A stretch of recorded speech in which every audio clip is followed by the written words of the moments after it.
journalist. We have a journalist, a trained journalist. We have a citizen journalist, who's one of you guys, and a therapist on the panel. So we're going to talk about mental health. Alafu tutakuwa na a Q&A session. So if you hear anything that sparks your interest, you want to ask questions about, please do so. You have access to this guy's size ya tujui tapatana nao tena lini, because, you know, Ruto and everything. So, yeah. In one way or another, you have to find a way to blame him for something, okay? So when you wamekaa huko mnaweza to join, you come this side, and then we can get started.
Hello, everyone.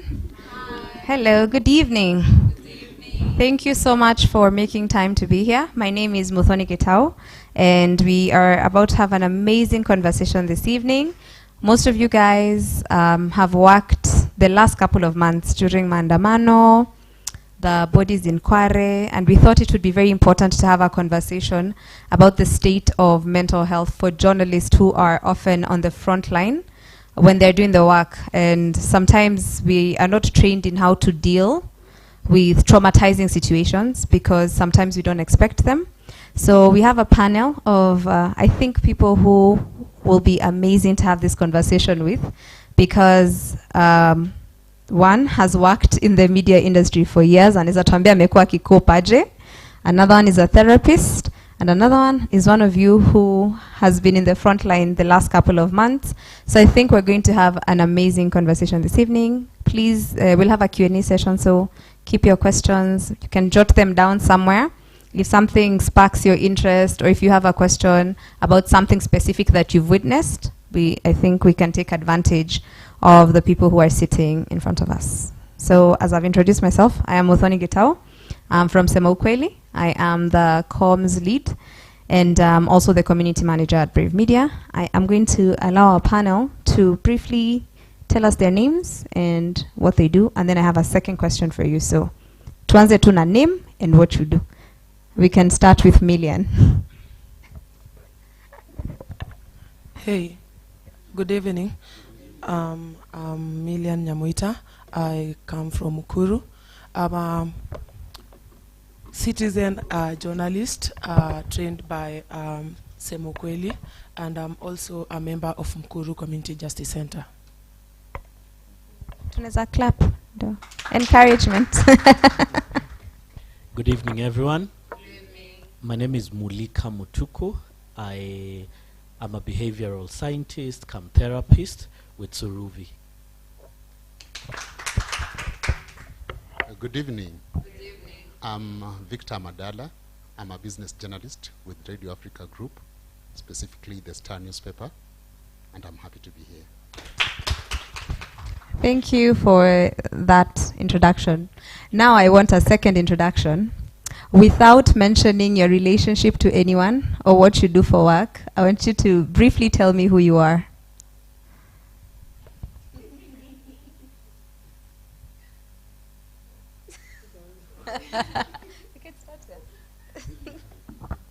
Without mentioning your relationship to anyone or what you do for work, I want you to tell me who you are. I'm a scribe. Mm-hmm. Do you want to elaborate? If I elaborate, I'll now have to tell people what I do. That's why I want you to. Assignment failed. Rudia tena. Take two. Just tell me something about you that has nothing to do with your relationship to anyone or what you do for work.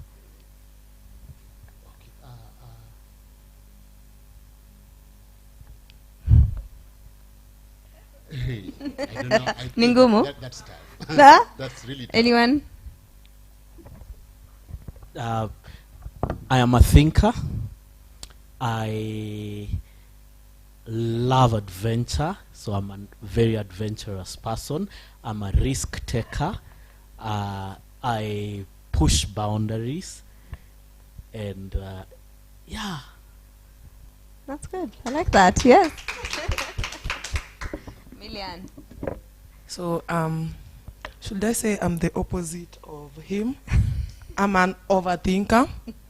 I get pissed off easily. I'm a crybaby. Also, I feel like something unique about me, I'm a mom, a young mom. But that's a relationship to someone. But still, do you want to give it another go? I'm a radical. I'm a radical. I'm a lover. Yeah, and an independent thinker. See, that's good. Why don't you guys also think about that? Ask yourself, away from what you do for work and your relationship to anyone, who are you? Sometimes it's as simple as, I love the color yellow. Yeah, sometimes it's that simple. Because sometimes we tend to overthink things, and not everything needs to be very deep, very... Inaweza kuwa tu, by the way, napendanga kukula githeri kama ijakango, you know ile? That can be you. Okay, think about it. Nitafanya nini at some point. So let's get into today's conversation. I think my first question, and I would want to first ask this to Millian, and okay, nitakuita Mandala. Amadala. I don't want to butcher your name. My first question to you would be, what do you think is the most traumatic experience you've had at work? If you're willing to share. If not, we also respect that. Ama if you've had one, do you think you've had one? And if yes, would you be willing to share? Ama something that you saw and you were just like, weh, this one has done a number on me.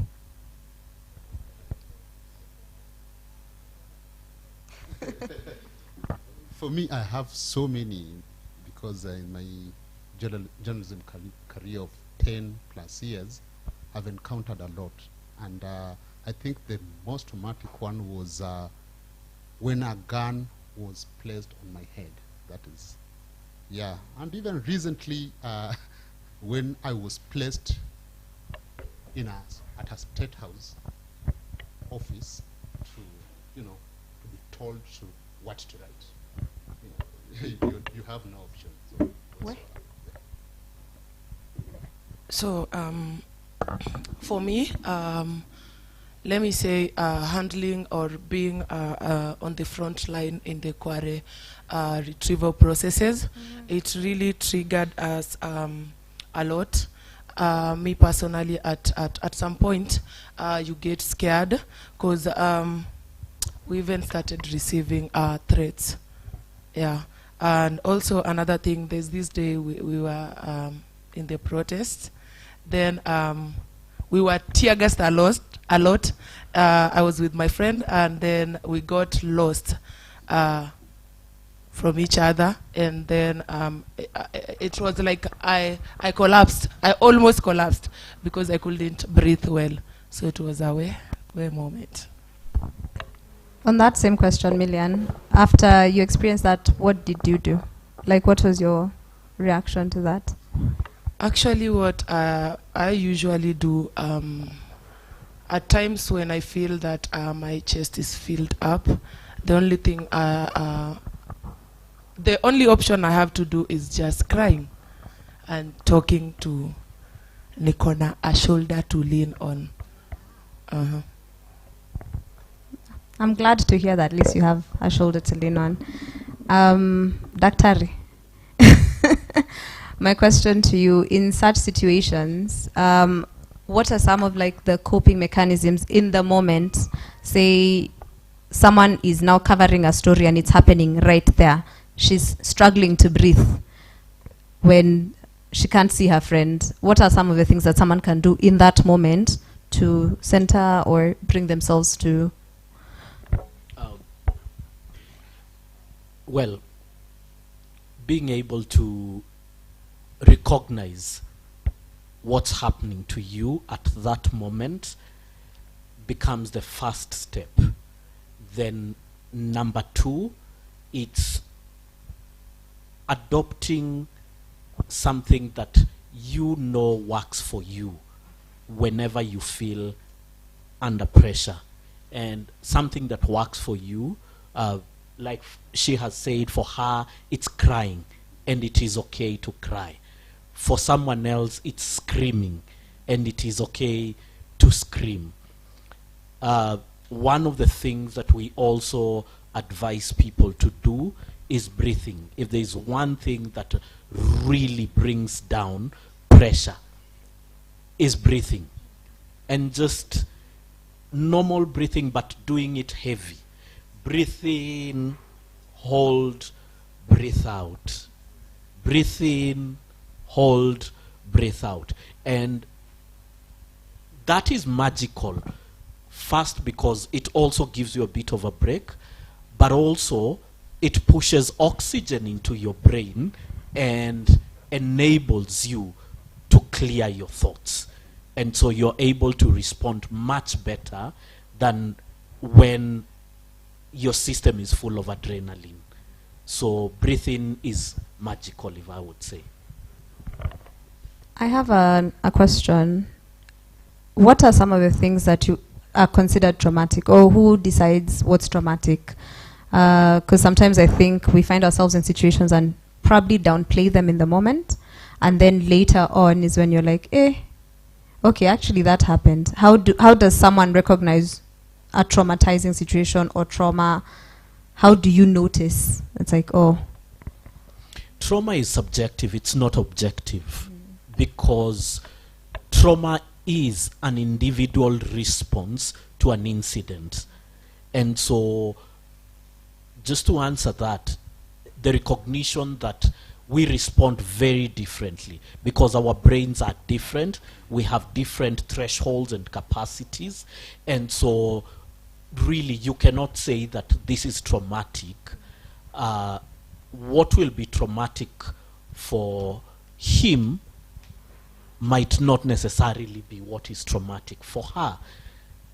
And their responses will be very different. And so we cannot really define trauma from a single point of view.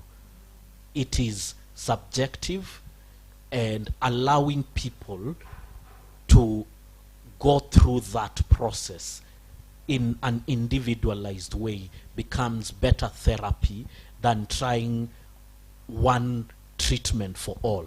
Because when it comes to matters mental health, there is no one size fits all. Talking about treatment, Amadala, you've been doing this for over a decade. How have you been coping over the years? Because you've said you've experienced a lot of traumatizing things. You've been there, you've seen them happen.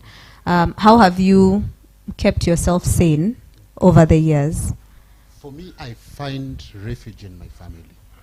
Like, I'm just from a newsroom.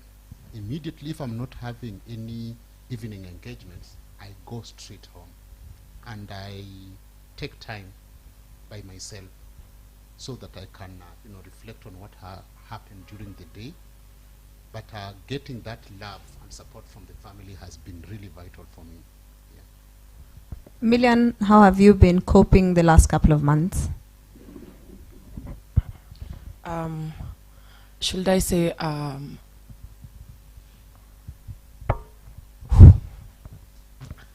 it's I have been lately, the only thing I will do is finding something that I love to do, so that I could ease my mind out and look for some things to do to keep me busy. So that's the only thing I do, and spending time with my friend there. I'm hearing a lot of having a shoulder to lean on, support.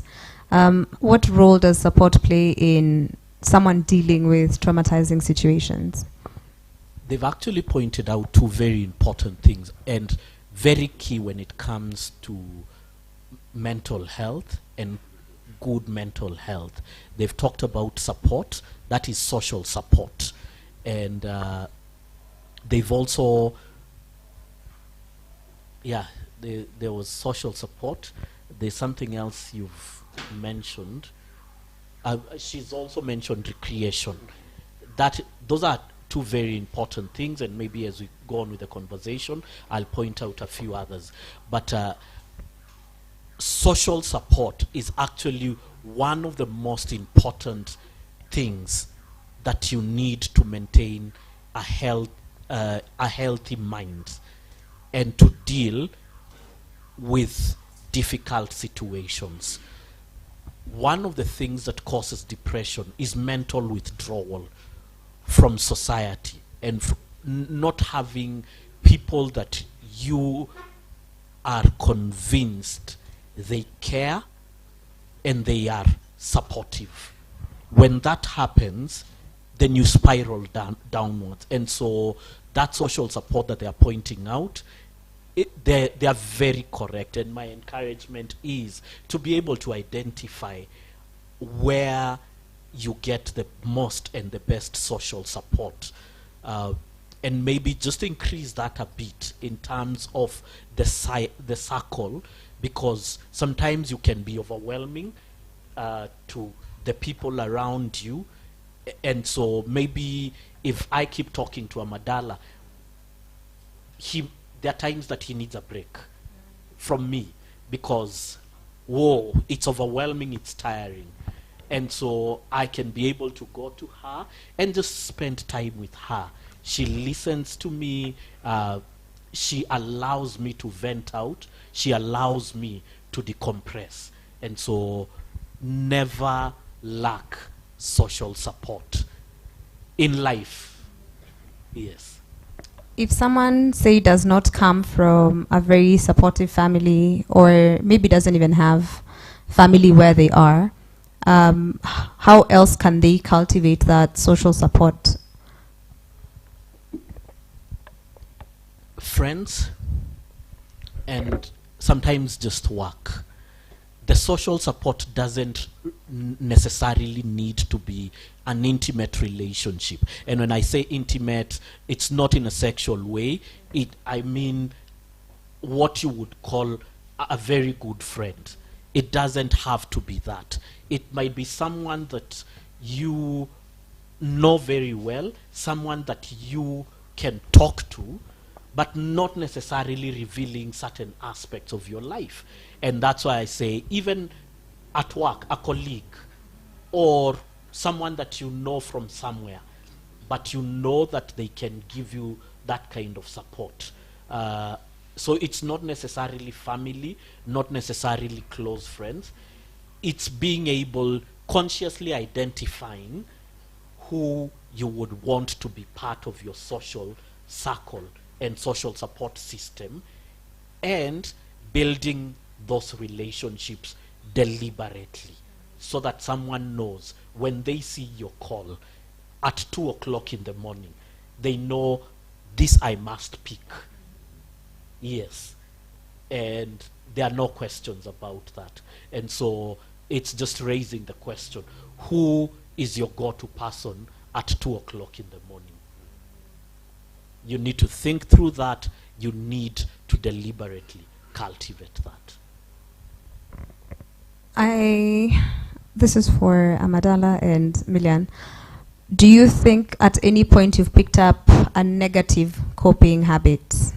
At any point? And if so, could you share what it has been? Maybe I'll go first. For me, in my formative years in journalism, I thought maybe going to clubs could help me, and going to club means you have to consume alcohol.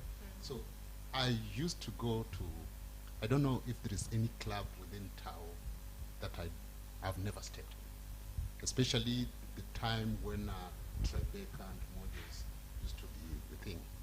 I used to go there every day. Immediately after work, I used to go there, and I used to have excuses because we have karaoke, we have what, and I used to go to those places. And somehow, apart from it drained me financially because I'm spending, and it gave me some, not so welcoming friends. Those friends who are having fun with, those are not really friends. So I made a lot of, friends, but they're not really friends. So that support system that I thought I was creating was a bit fake. So, yeah.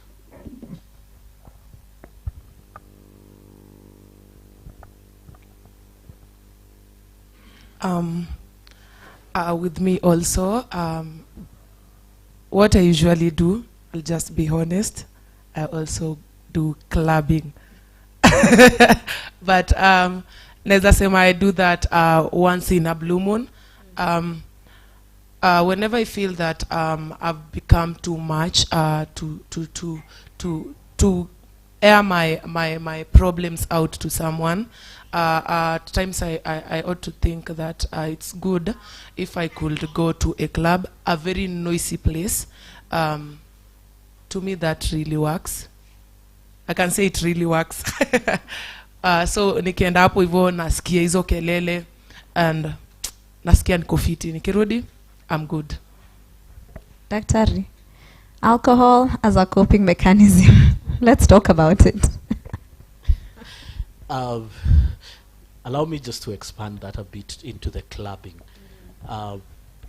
You hear, for one it works, for another one it doesn't work. And that's the reality of this mental wellness journey. Clubbing in and by itself is not necessarily wrong. What you need to do, if I would say, is number one, set out very clearly what you want to achieve with it. Maybe it's the music, the loud noise that works for you. It enables you to decompress. And sometimes you find that it's in the club scene, that you're able to do the social connection.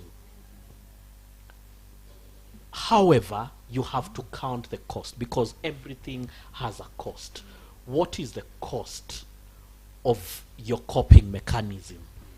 And what is the ultimate effect of it? Just realizing that everything has unintended consequences. So you have to look at it and say, which I feel is what Amadala did. He realized that this was costing him more than he intended to spend, and not just financially, even time-wise, family cost, and all of that. And he set boundaries around it. And so for you, it's just to think, what is the cost? How far am I willing to go? If maybe when I go there, this is how much in terms of alcohol I'll take, and I'll not allow myself to go beyond that. And or this is the amount of time that I'll spend there. These are the kind of people that I will go with. And it has to be, mental wellness is a deliberate journey. It is not something that occurs naturally. It is not something that is gifted to you by nature or by the world. It is something that you have to cultivate. Be deliberate about, plan it into your life. You've mentioned something that you can find the social support, say, in a club setting. So does this mean that I can also get social support from a stranger? One. And two, if, say, like, I'm in a matatu and then someone just goes like, eh, uko sawa, and then you just vent out, does that also count as social support? It does count as social support. And I guess all of us have encountered a stranger that we have talked with so much, we have poured out ourselves. You walk away and feel, that was nice. Yeah. You might never want to meet them again. However, when it lasted, it was good. And so, just to repeat, social support does not necessarily come just from people that you're very close to. It can come from anyone. Just that you can't wait it out for strangers to give it to you. So you have to be deliberate, you have to plan for it, establish a social circle, but if it comes from a stranger, it's still okay. Yeah, I guess at the club, we have experienced that at different events. You've gone for a concert, you've gone for any event, maybe even during Maandamano, you met someone that you really connected with and had a really good conversation. Yeah. On that particular day, you've never seen them again, but you recall the kind of support you felt they offered you at that moment. At what point does someone go like, okay, maybe I need to talk to a professional? Like, what do you look out for where you go like, okay, I think at this point the friends and the strangers are not enough? What do you look out for to go like, okay, professional time? Your body always gives you signals. And you'll start realizing that you're feeling overwhelmed. You'll start noticing that you're anxious. And no matter what you do, these things are not going away. It also begins to manifest physically. Increased appetite or depressed appetite, lack of sleep or oversleeping, and different things. Signals that tell you there's something that is not normal that is happening to me. And no matter what I try to do, whether I engage in recreational activities, whether I get the social support, whether I go sing my lungs out, it's not going away. It's at that point. Don't wait for it. Don't wait until you're seated somewhere and tears start falling. Yes, seek for support when you start feeling I'm overwhelmed. There is something that I'm losing control of in me. Yes. Amadala, have you at any point in your career decided to seek professional help? Yet to do that, save for some of the debriefing sessions that the media house organized for us, because I remember during the Westgate issue, Radio Africa was involved, and we were taken for a debriefing session. During election, we are normally taken to a debriefing sessions. But I've never sought professional assistance personally. I've not. What do those sessions look like? What do they entail? Would you share that? There is this one that was organized by this organization. It is always in partnership, and it's a day-long session. For me, it wasn't really helpful. I'll be very sincere. It wasn't really helpful because we ended up just, it is like a classwork. Somebody coming to tell you this is how you should do. We never had a moment to talk amongst ourselves, to share our experiences. So most of them, they are normally for, just ticking boxes that, we took these journalists for debriefing sessions. But they've never.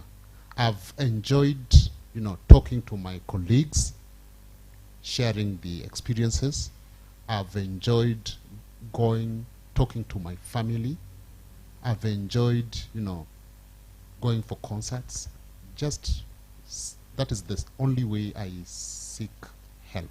But I've never gone to a professional for assistance. Millian? To me, let me say I have ever sought a professional msetu wa kuongelesha.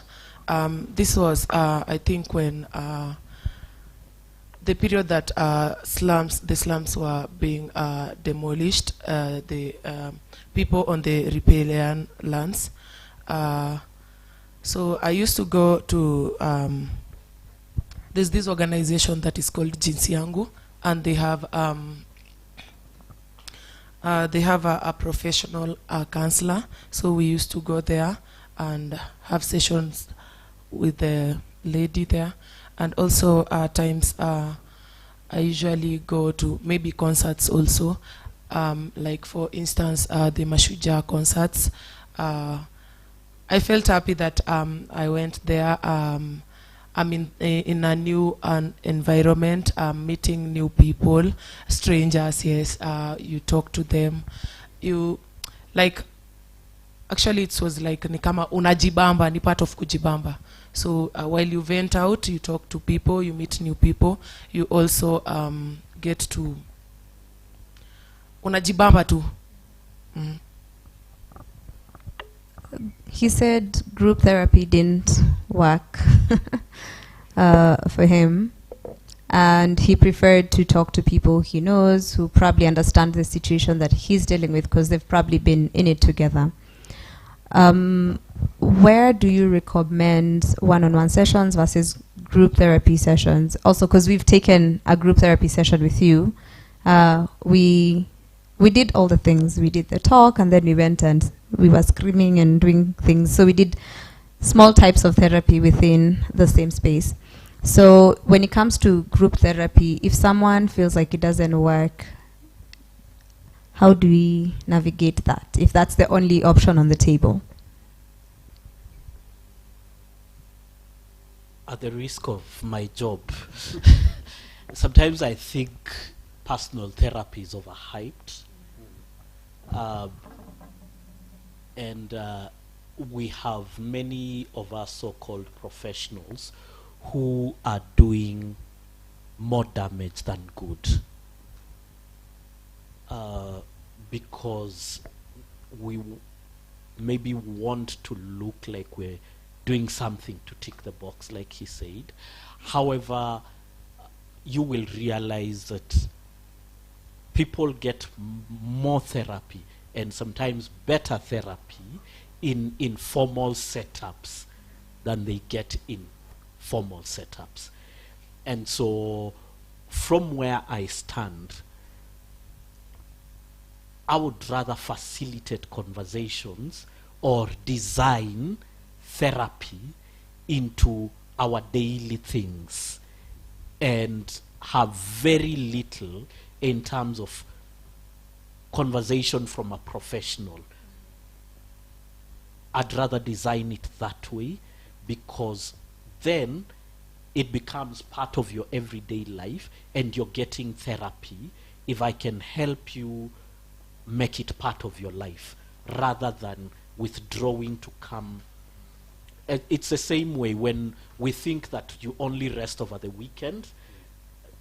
It gets to Friday and you're happy, and before you blink, it's Monday and you did not rest.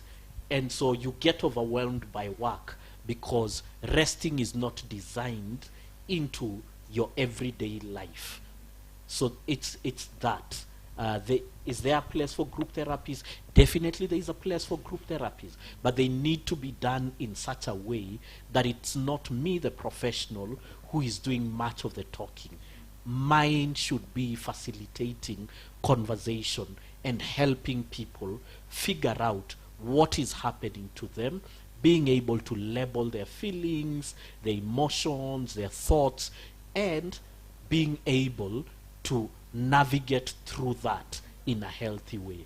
That becomes my responsibility. But if I do much of the talking, then it's teaching, which is what he's talking about. And no one really wants to know that this is the meaning of stress. Really, none of us wants to know. None of us wants to know that. You want to understand what stress is. When I tell you this is stress, that I can help you point it out in your own life, because stress is something very different for all of us here. There are common types of stress, but generally it's individualized. Yeah. When you say you work therapy into your everyday life, what does that look like? What does that look like?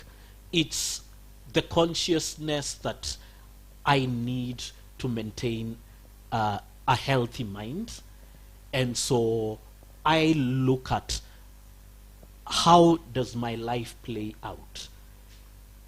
If traffic causes anxiety to me and I have to commute, what do I need to do? For people like many of us seated here in activism, it's the thinking. This is what my life looks like. How do I ensure that as I do my activism, as I go to the streets, as I write my articles, that I can take a break. I can sound it off with someone who will assure me that I am not crazy. I'm able to protect myself, and that protecting myself is maybe bringing someone with me. So that's the daily life. I'm able to, when I really get overwhelmed, I'm able to just step back without shame or guilt.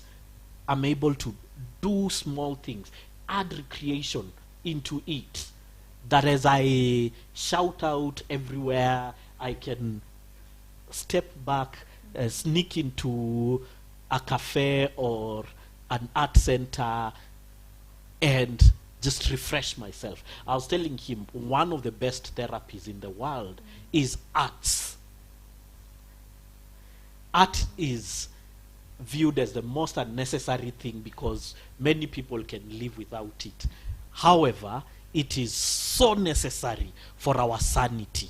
If you cut it off, if you cut off art from your life, your mental wellness begins to go down. And art is any form of art. Yes. So integrate that into your daily life. Okay. Listen to music, dancing, and make it part of your activities. Don't just withdraw into it. Koroga koroga kwa hiyo pot, ikue ukifanya hivi bado iko. You mentioned some emotions, and I want to bring this to our journalists on the panel. What are some of the emotions that you found yourself dealing with in your line of work?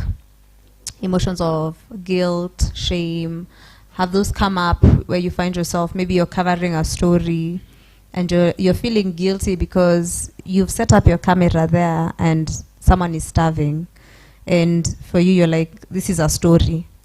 Have you dealt with such emotions, and if so, how have you dealt with them, and how have you coped, if that's the word to use here?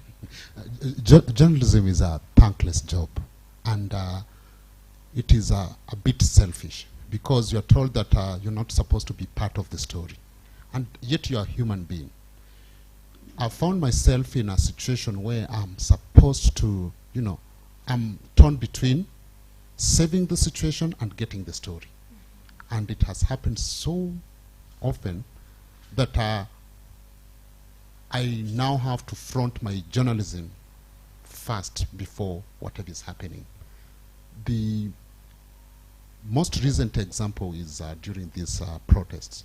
And I saw a nice photo, a nice photo, but I had a responsibility to also talk to that police officer to leave that young man alone. So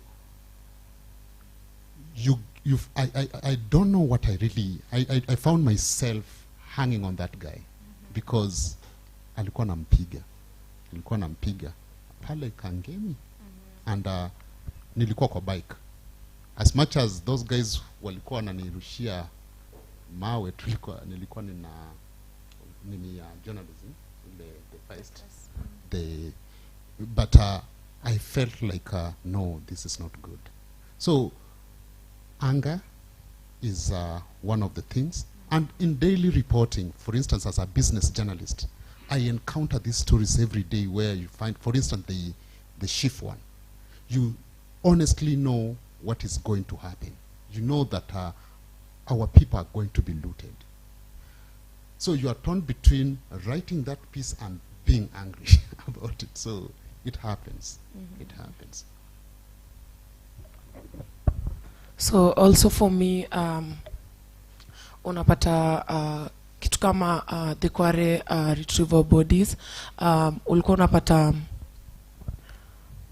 ina happen, sisi tuko hapo, the community inatusikiza sisi kama Mkuru Community Justice Center because of the rapport that we have created with the community. It happens that the same community doesn't want to see the blue boys au maskari, hawatakikani kwa ground at any cost. Sisi na kina Hussein wa Haki Africa already tushaambia the detectives wa DCI venye ground iko. And this is the reality, whether mtake mstake, hii ni community yetu, tunaijua how it will behave and how it venye wata act. So we get to talk to the DCI, wakatusikiza. They get to talk to mkubwa wao maskari, that they shouldn't come kwa ground, watulia hapo, cause kama muli notice mali popote hakuna askari, there was total peace, hakukuwa na any issue. But the moment mse anaangalia hivi anaona ule ni askari, kuna kuwa kubaya. And to you as a person, kwangu inakuwa so na endanger life yangu. Kwa sababu gani? In as much as they know me, wamekasirika na wako na right ya kukasirika. Wewe mwenyewe umekasirika, but at the end of the day unataka at least usaidie to ease the process, vitu zifanyike. Wanarusha mawe, utapigwa na hiyo mawe, uwezi juu utaumia aje. But sasa kitu ilinibo zaidi after tumejaribu kuongelesha hawa maskari, they went on, si tumewambia wacha tupewe tu dereva tuende na gari tuchukue mili then ipelekwe, nyi mtapeleka city mortuary as far as imetolewa hapo kwa shimo. They agree. Tumefika ground kudiscover wamepita another way, wamefika mbele yetu mali hata wako wanafaa wafike. Kidogo kidogo mawe zimeanza. Tunajaribu kuambia, tuliwaambia, hii ni kitu tuliwaona. I literally mpaka nilikuwa nalia cause na feel vibaya sana.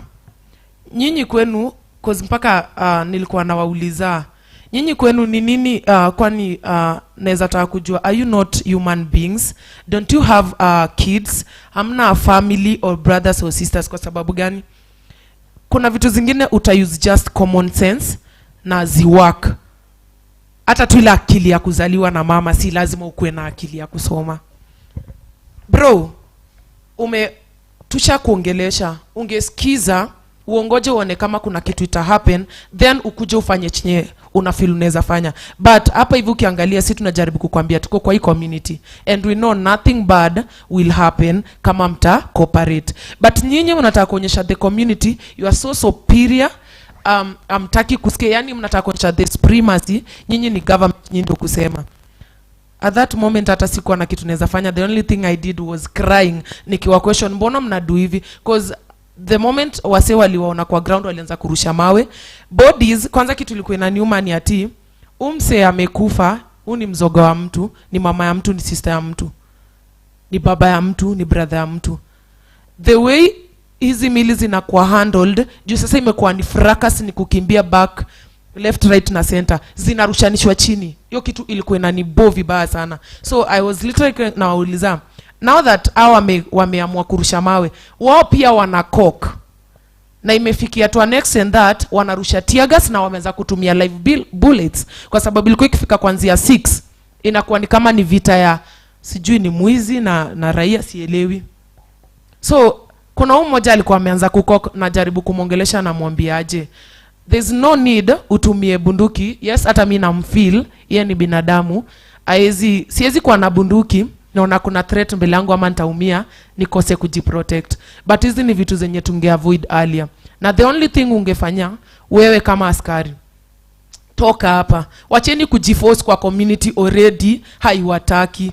Mbaya zaidi watu walikuwa wanaumia ni maaskari wenye si wa hiyo area. So unaona wanakuwa caught up between the mess enye si yao, wajui anything. So nilikuwa na feel vibaya sana, nalia tu. But at the end of the day, ni siku na we are there in the community, lazima tupambane.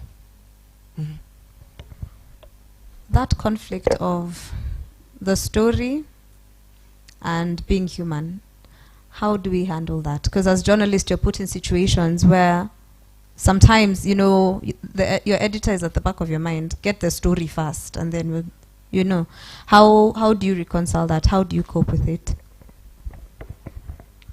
Journalism is a calling. It stems from a place of conviction. If you don't have that conviction, please get out, because you'll end up messing yourself more than doing justice to the work that you are trying to do, because it informs you. Getting into journalism, you have to know that you're placing yourself on a place of conflict. Conflict between the story and humanity. You want to be human, and so you will be stretched. You will be pulled from your soul by the story. And that has such a huge impact on your mental wellness, because if you are violating your own convictions, you'll go crazy, you'll commit suicide, you will totally get overwhelmed.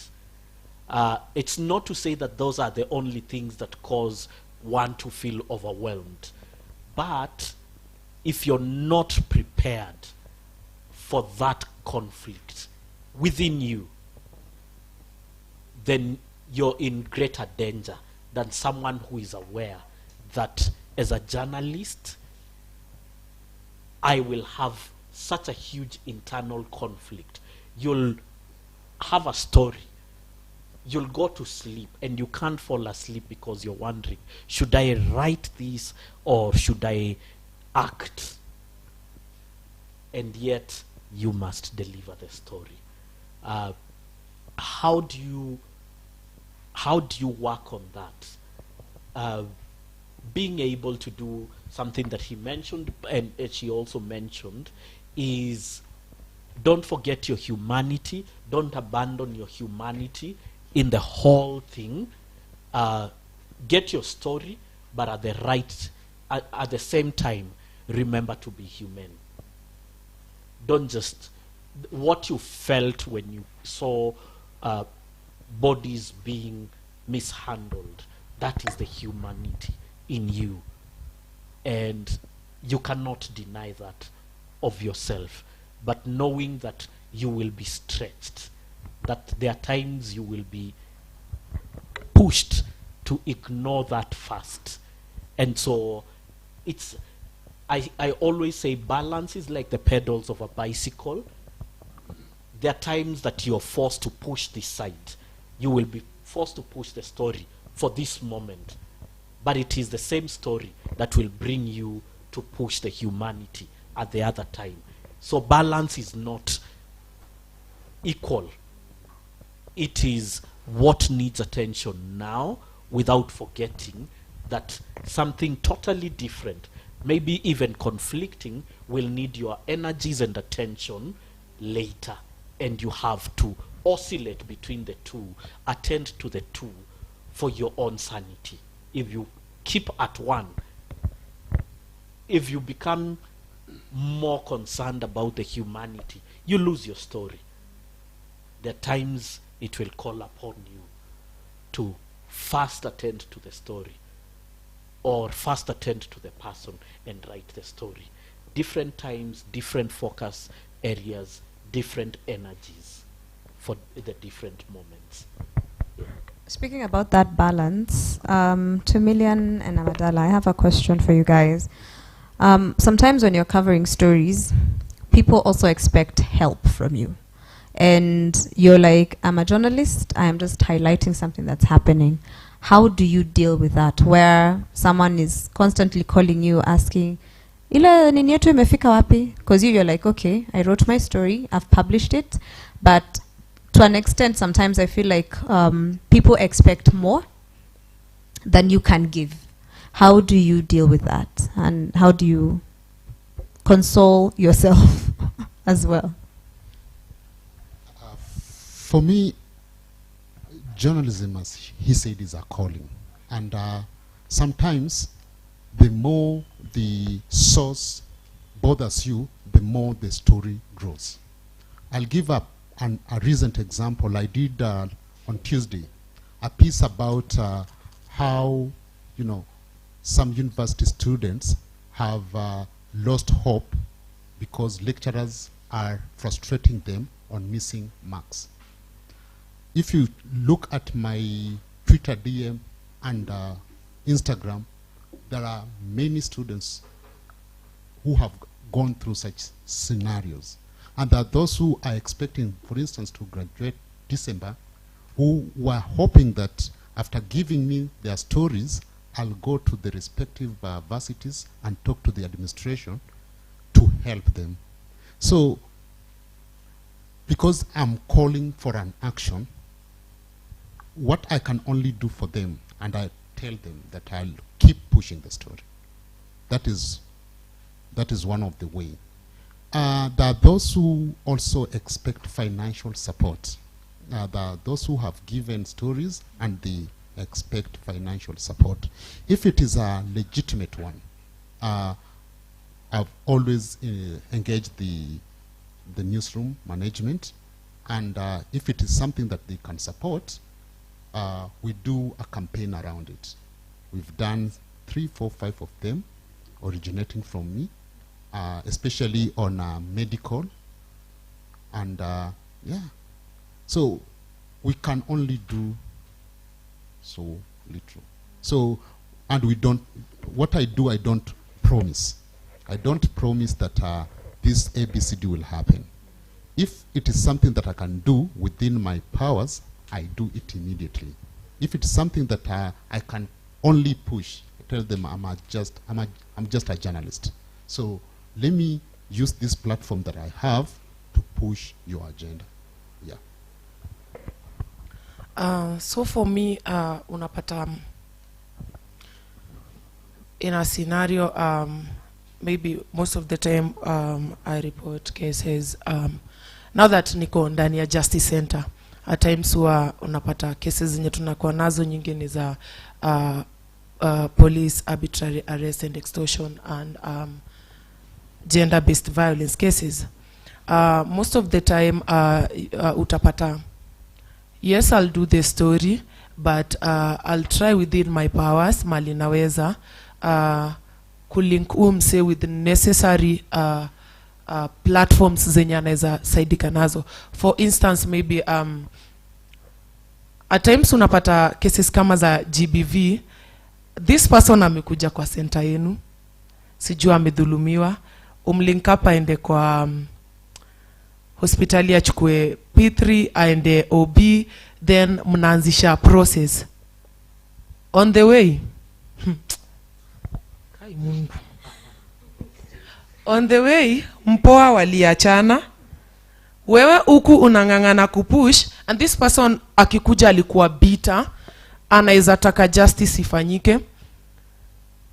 Unangangana unapush, maybe kama ni mse mnaanza processes, kama kuna yenye mdema alikuja, kulikuwa na rival, kuna biashara wanafanya, so the best friend akamgeuka, wakamfumania, wakamtandika na mwenzake, and alipigwa na mawe kwa macho yake kidogo, hadi saa hii sidhani kaitarudi poa. Umse mdema alisema ako willing sana history pushiwe. We had to go extra miles. Unapata usiku napigia comrade wangu, tunafaa kuenda tuongeleshe sijui nani, uende ufanye sijui nini, uende uongeleshe OCS aingie box, cause msichana amekuja ameriport anafukuzwa. Sisi kama Justice Center tunafaa tuingililie. Ameendea P3 hospitali, anaambiwa anafaa alipe 1500. This is a story, kwa sababu ini kitu inafaa kupeanwa for free.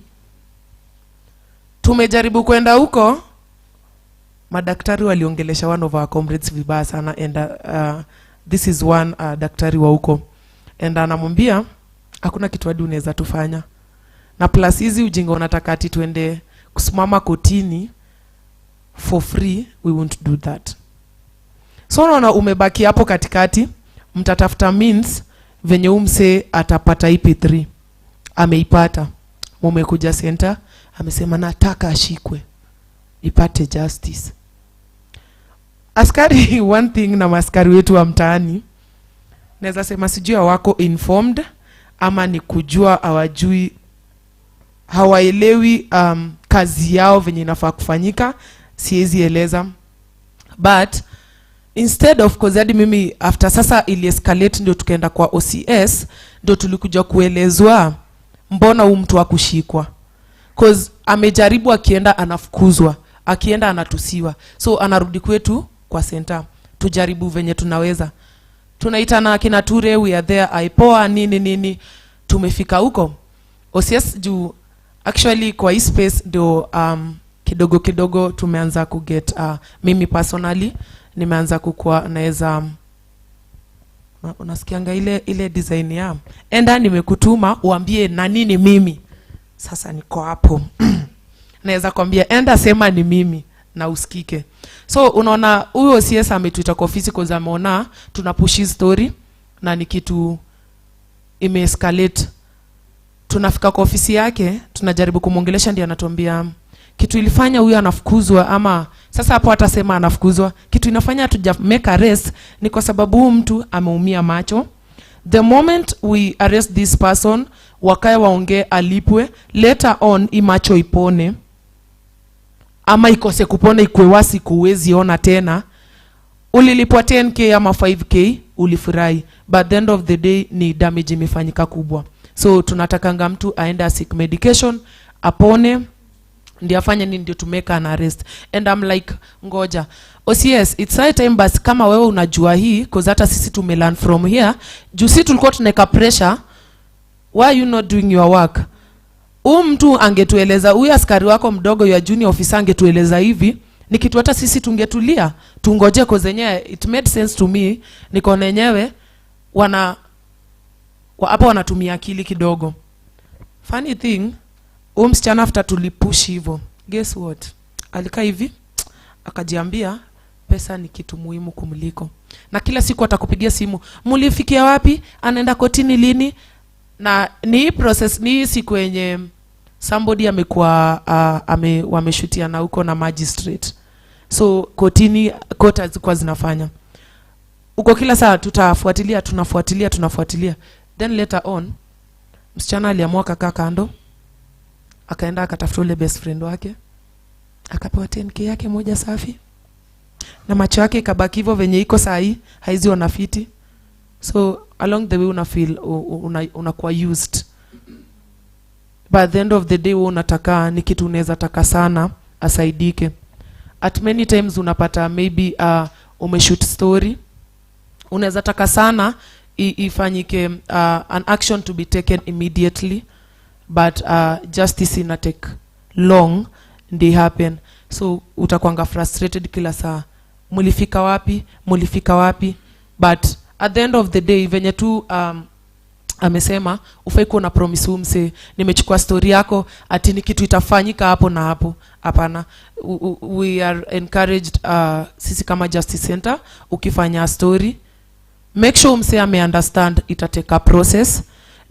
Definitely inaweza happen or ikose ku happen, so uko stuck hapa katikati, wewe ujui, but within your powers mali unaweza, nitajaribu ni push mali itafika sawa, utakubali nimejaribu.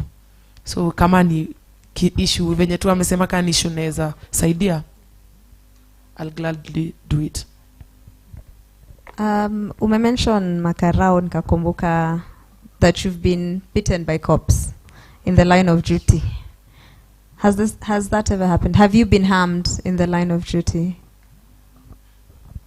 Not really. Okay. I've been threatened, but have not been harmed. And a threat, it's also harmful because you don't know, because you're working with these people on day-to-day basis. So you don't know when that threat will now become physical. Yeah. So you live with that fear, and it is not good. It is not good. Daktari, how do we... There's the physical harm, there's the mental harm in the line of duty. And then at the end of the day, neza kwa it's a story anafuatilia, nata si aimhusu, it's just a story. Same thing, I'm just following a story. I've ended up in the corridors of justice, and now I'm being physically assaulted by police officers. And here it's the other thing where you're receiving threats, but you're just following a story. How do we deal with this? Empathy and sympathy. From just my assessment, I feel that they sit in two very different places. He's purely a journalist. She's a journalist while also doing humanitarian work. And that exposes her to many more challenges than him. Because in his situation, he can empathize with this person and just know that he's not a savior. He will treat them with dignity, he will listen to them, he will understand them. But he will be able to just slowly win them off from trying to get him to sort out their problem, but with empathy. And that's the human thing that we were talking about earlier. While for her, because of her double role, she has to do both. She has to write the story and save someone, which is very different. And even her exposure is higher.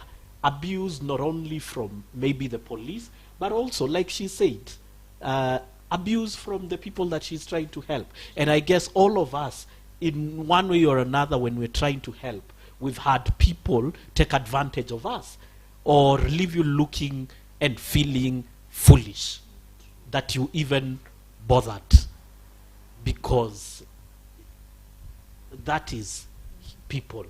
And so there's the mental injury and the threat. There's the physical injury and the threat. As much as possible, I always say, protect your body. Protect your body as much as possible. And I know that sometimes you don't have control over that, but protect your body. And also, when you encounter the threats, which causes mental injury, also see how to de-escalate the situation.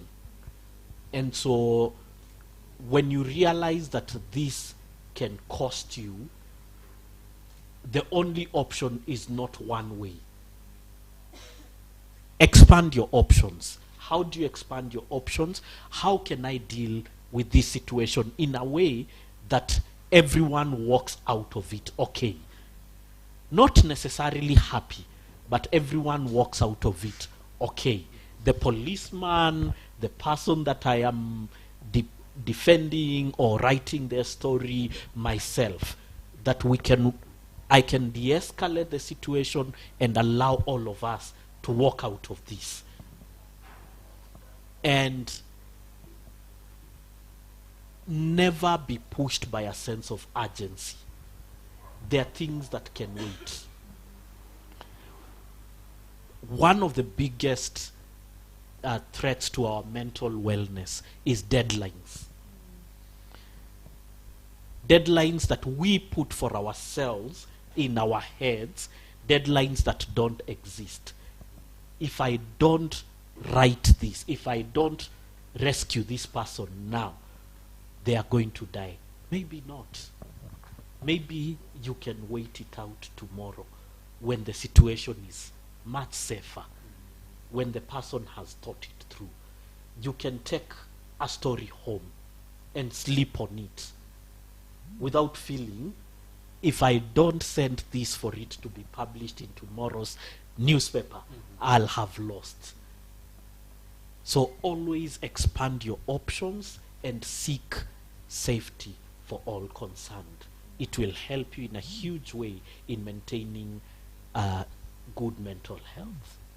Are there other things we can do to protect our minds? Because you've mentioned a couple. What else can we do in maybe now not chasing the sense of urgency? Are there other things we can do now? You already have the story, you've published. How do you continuously protect your mind? Because with the physical harm, it's like protect your body, walk away, right? But how do we protect our minds? How do I go home and still figure out how to sleep? What do I need to practice? Do I need to practice detachment? What do I need to do? Well, you've mentioned one of them, detachment. Understanding that this is not your story. So don't carry other people's problems in your mind. As much as you want to help, don't carry other people's problems. Don't you have enough problems of your own? You already do. It's true. There are some that are heavy on you. And what I say is share it with someone. So going back to the social support, share it with someone, because maybe I'll give you a totally different perspective from the way that you are seeing it, and I'll ease your burden by just us talking through it and finding a solution for it. But when you carry it as if it's yours and you're going to win a gold medal if you solve it by yourself, you're creating more injury to yourself than protecting yourself. because you'll keep doing that. And that's why even for us as therapists, it is a requirement that on a monthly basis we have to debrief. And that's something that I would encourage journalists, especially journalists who are exposed to different kinds of trauma and traumatic events. If you can find therapy for yourself just once a month, and therapy is not necessarily because you're overwhelmed. It's, you know what, I just need a professional to talk to. And you go, you tell them, I have not come because I have a problem. I have come for someone to listen to me. And they will listen to you, they will draw you out, because that's what we're trying to do.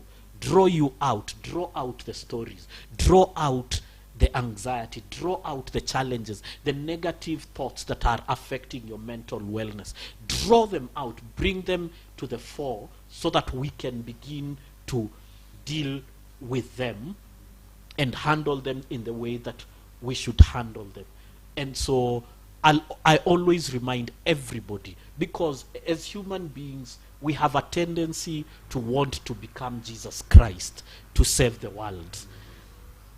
Yes, you can help people and you can solve people's problems, but you can only do so much. Appreciate your own capacity, and where you can't, don't allow guilt to make you abuse your own mental wellness. Don't allow guilt. Walk away, go and sleep. You will wake up tomorrow and you'll still have another whole new world to save. It will still be there, and problems will still be there. Stories will always be there.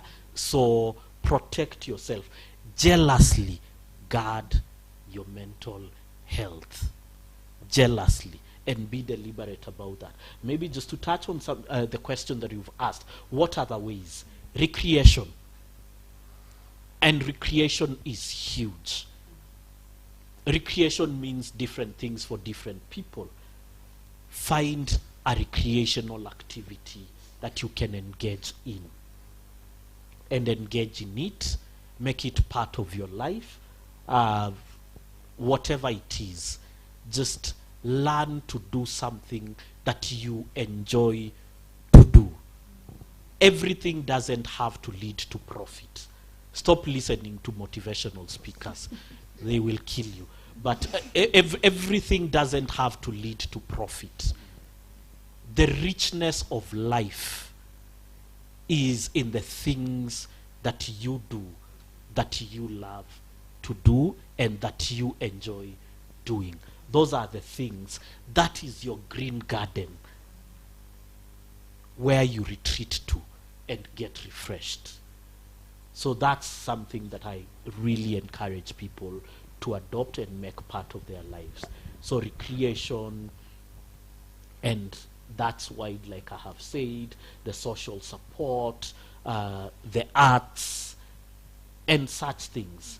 Yes. Thank you for that. So we are going to open the floor to a couple of questions. So anyone with a question, you'll just raise your hand. When you pass you the mic, tell us your name, something interesting about you, and then ask your question. I'm like, mmekuwa mmenyamaza, guys. Yeah? Okay, can I take this side?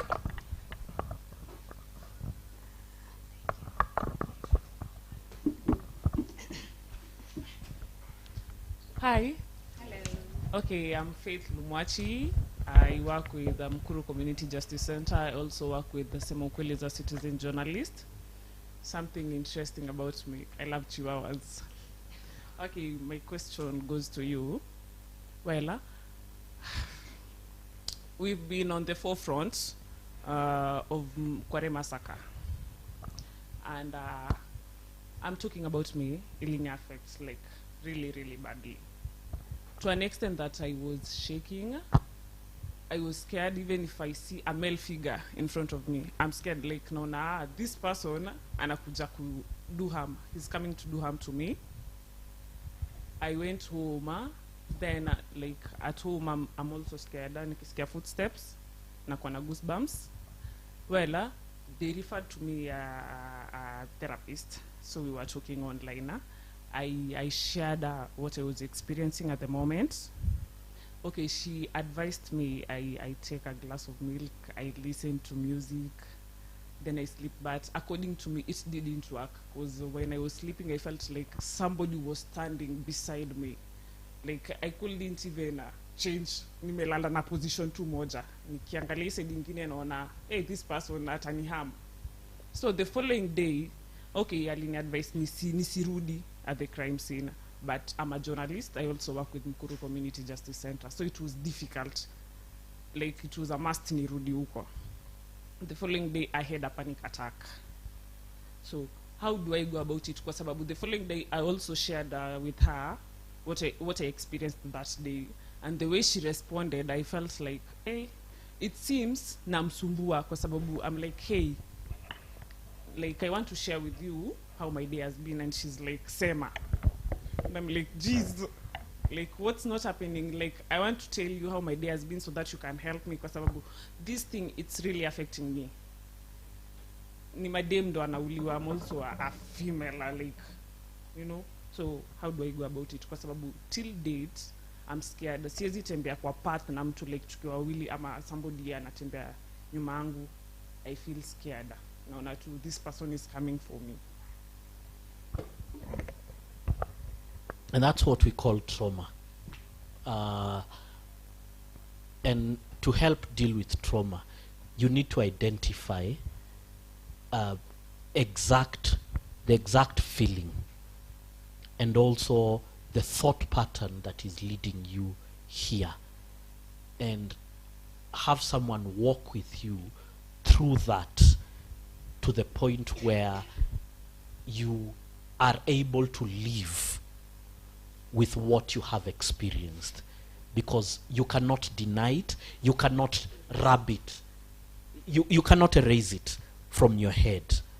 And so the idea is to build your internal capacity to be able to live with that without it affecting you. I always use the story of my grandmother. Maybe some of us have experienced this, others have not experienced it. My grandmother could get a sufuria off the fire with her bare hands. You've seen that. While if you dare do that, you'll burn yourself. Exactly, kitakuramba. But if you must, then how do you build your capacity? Because you're going out on a daily, is your sufuria in the fire. And not every day will you have a pepper, something to help you, the kamata. Not every day, yes, to hold your sufuria. And so getting someone who will help you slowly learn to live with certain things that you have experienced and build your capacity to handle more. That becomes helpful.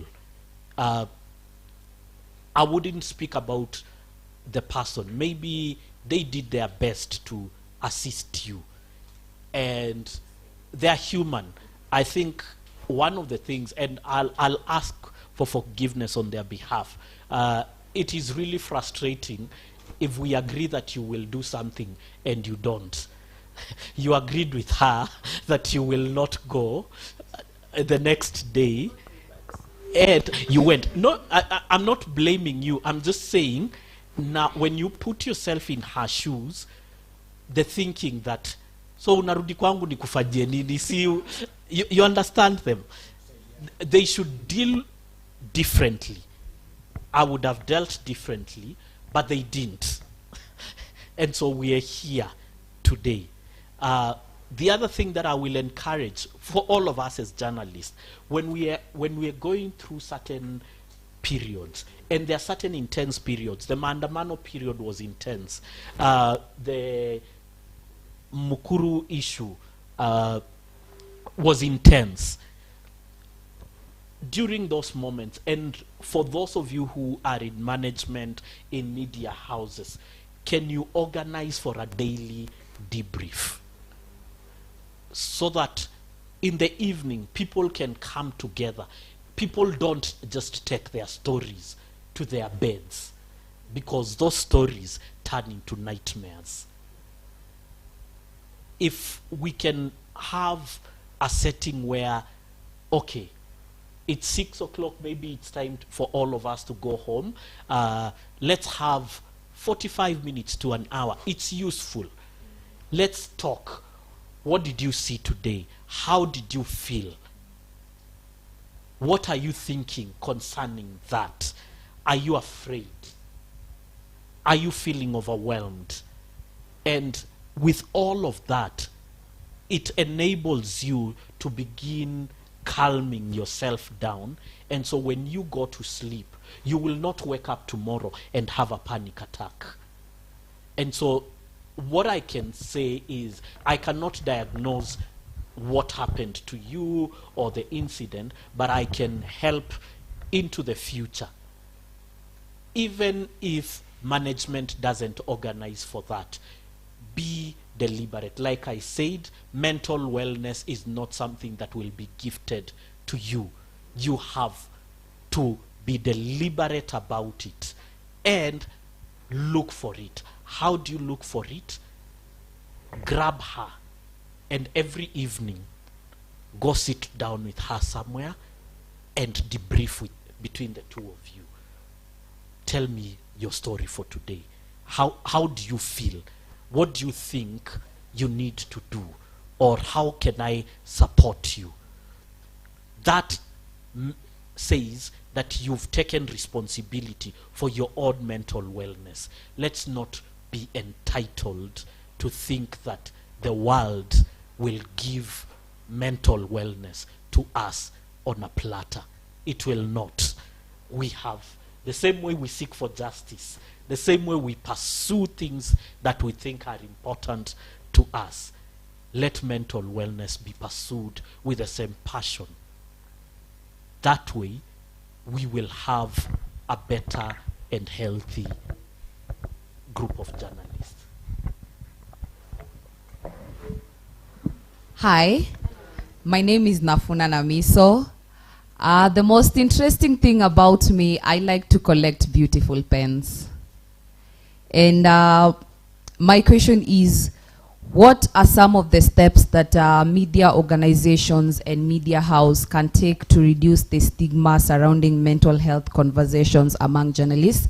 We have seen some of the most talented journalists, just to mention but a few, Kimani Mbugua and most recently Nasibo, who've just gone down the drain. They moved from like being peak 100 and top of their game to like almost zero. So what can media houses do to help the situation? Mental health is not an appendage. It is not a support thing for, and I'll say especially journalists or frontline workers in any field.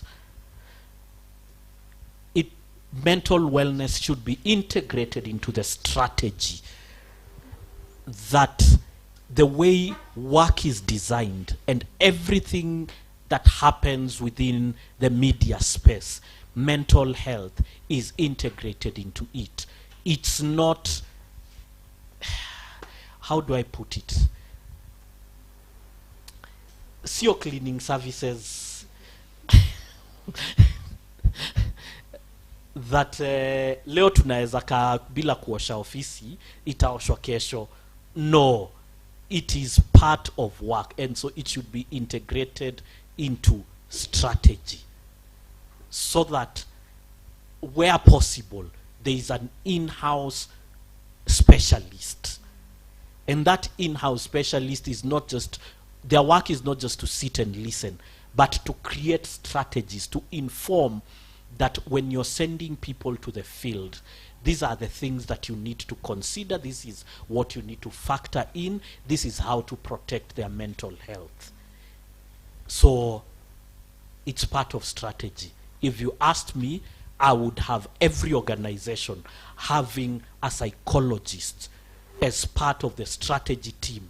Actually, the level of VP, not ukuchini, as a by the way, because it's, you guys are creatives. Now imagine if I came and told you, write this story and write it this way. Really, who is the expert here? I'm not even a journalist. How am I telling you what to write and how to write?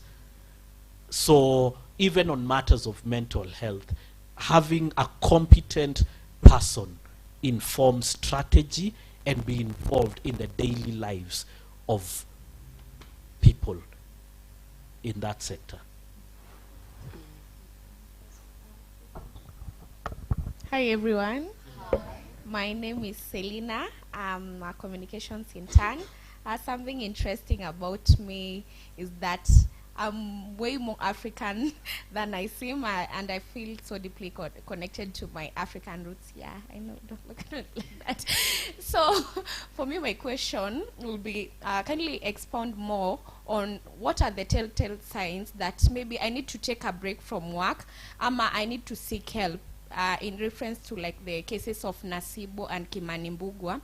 And another question for me, how do I alienate myself from the stories that we write? Because sometimes the stories can be too traumatizing and you get yourself that sometimes you acquire this secondary trauma.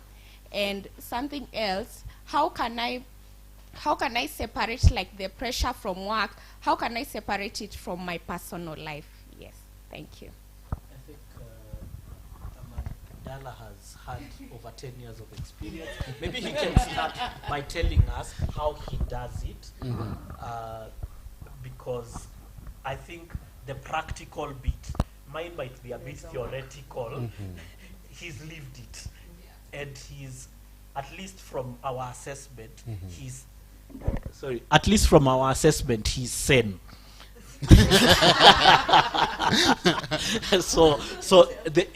He must be doing something right, and even for her, she must be doing something right, even with all those experiences.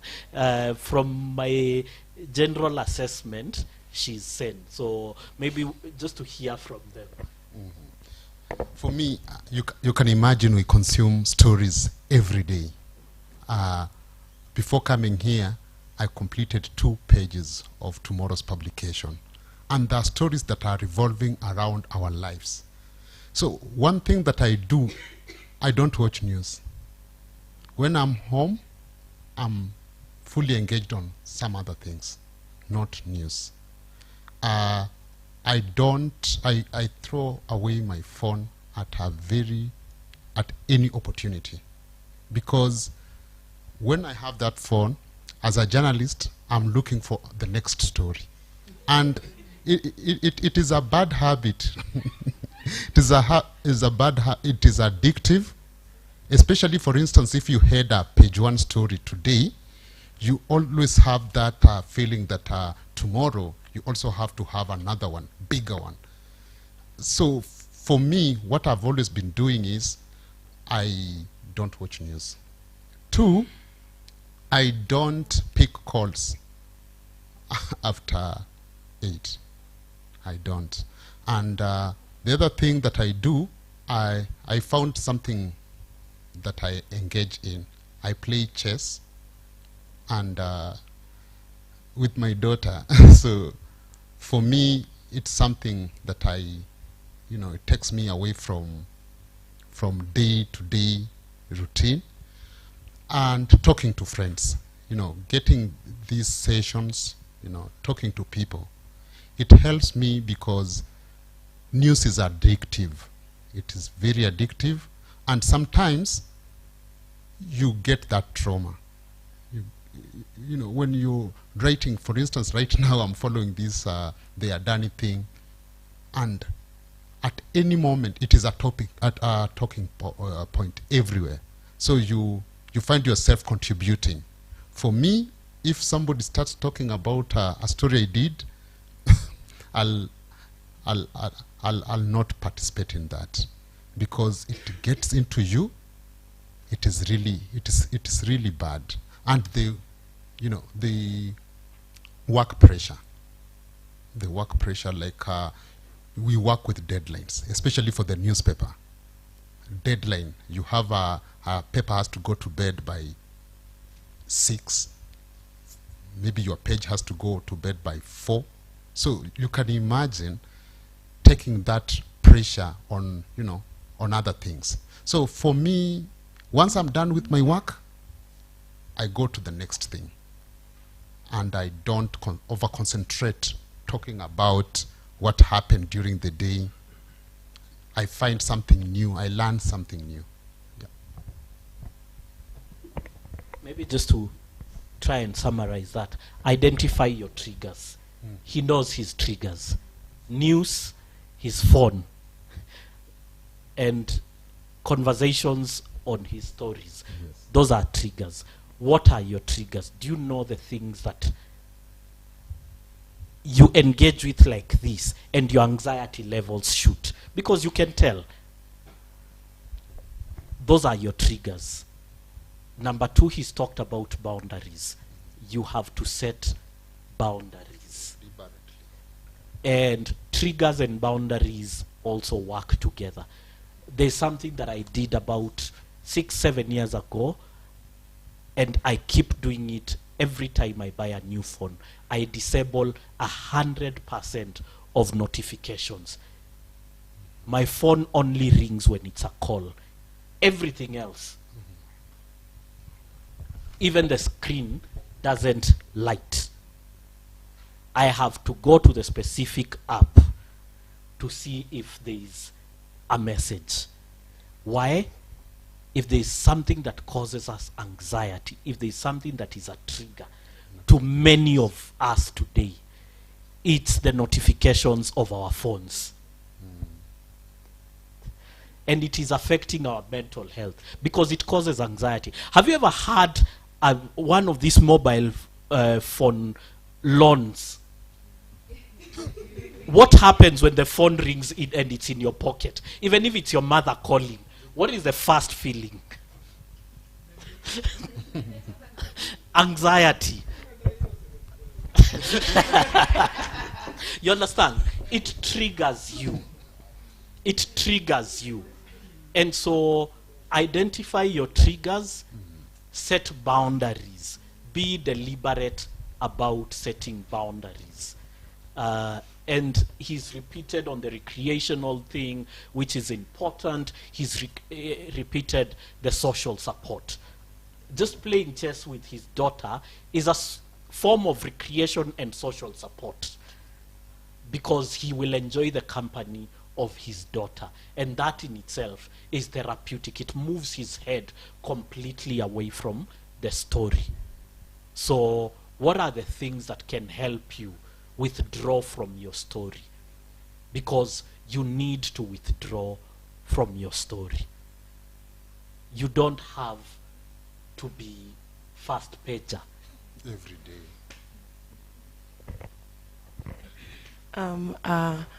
I think at times I also mupenda sana kuongea na my best friend. I usually do a lot of talking to her. Juu na feel mimi hadi mama yangu we can't have a conversation it lasts for 5 minutes, tutakosana. Juu maybe ata point out kitu yenye mistaki. So the only thing I do, I feel like my best friend ndio msee mwenye at least at one point huwa ananielewa na ako very willing kunisikiza. Ama maybe for a stranger, msee hata kujudge, hata kusikiza, maybe hata sijui wengine wanakuchochanga ama ni kitu wapi unapata wewe ndio umefanya, mimi nimefanya kitu worse kuliko hiyo. Okay, unajiambia kumbe mimi niko poa, bado sijafika hapo. Unajipea moral, unaona, ama nishaifanya kitu kama hiyo, and so utakuwa curious, unataka kujua now that you did something similar to mine, uli overcome aje. So out of the experiences zenye utapewa za mse, you learn from there. And also something I want to react on, maybe stories mental health, maybe kwa kazi yako. Na feel ni kitu in as much as tusifeel entitled that una work kwa msee fulani anafaa kupatie.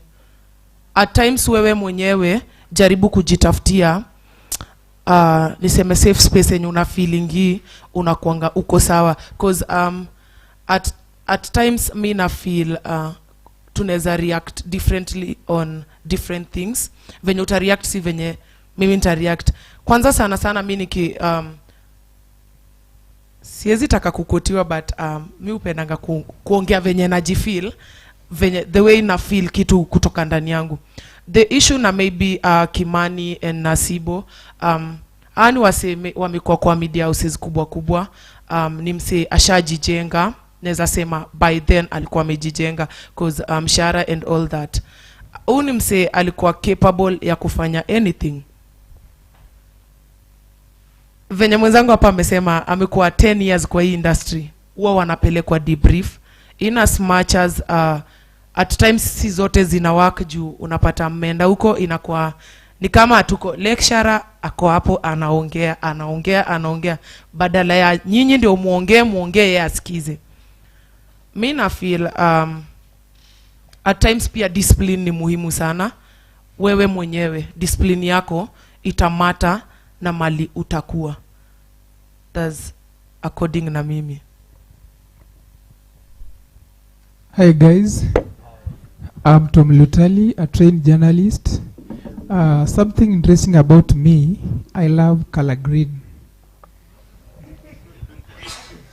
Okay, daktari, niko na hili swali. There is a time I covered a story of an MCA. Alikuwa ameunda barabara, but it was very pathetic. So nile anatoa mchanga huko anaweka katikati. So I just covered that story kanda viral. So the community wakasimamisha the contractor. So yeye akanunua vijana, wakachukua picha wakaniweka kwa online.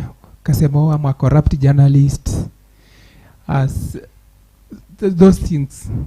So hiyo kitu mpaka sahi, okay, alikuwa tunakutana kwa events, but sijai forgive. Nikimuona nataka tu yani nile tu nataka tu sijui nifanye aje, but nile sijai recover mpaka sahi. So nikimuona namuona ni kama ni my enemy.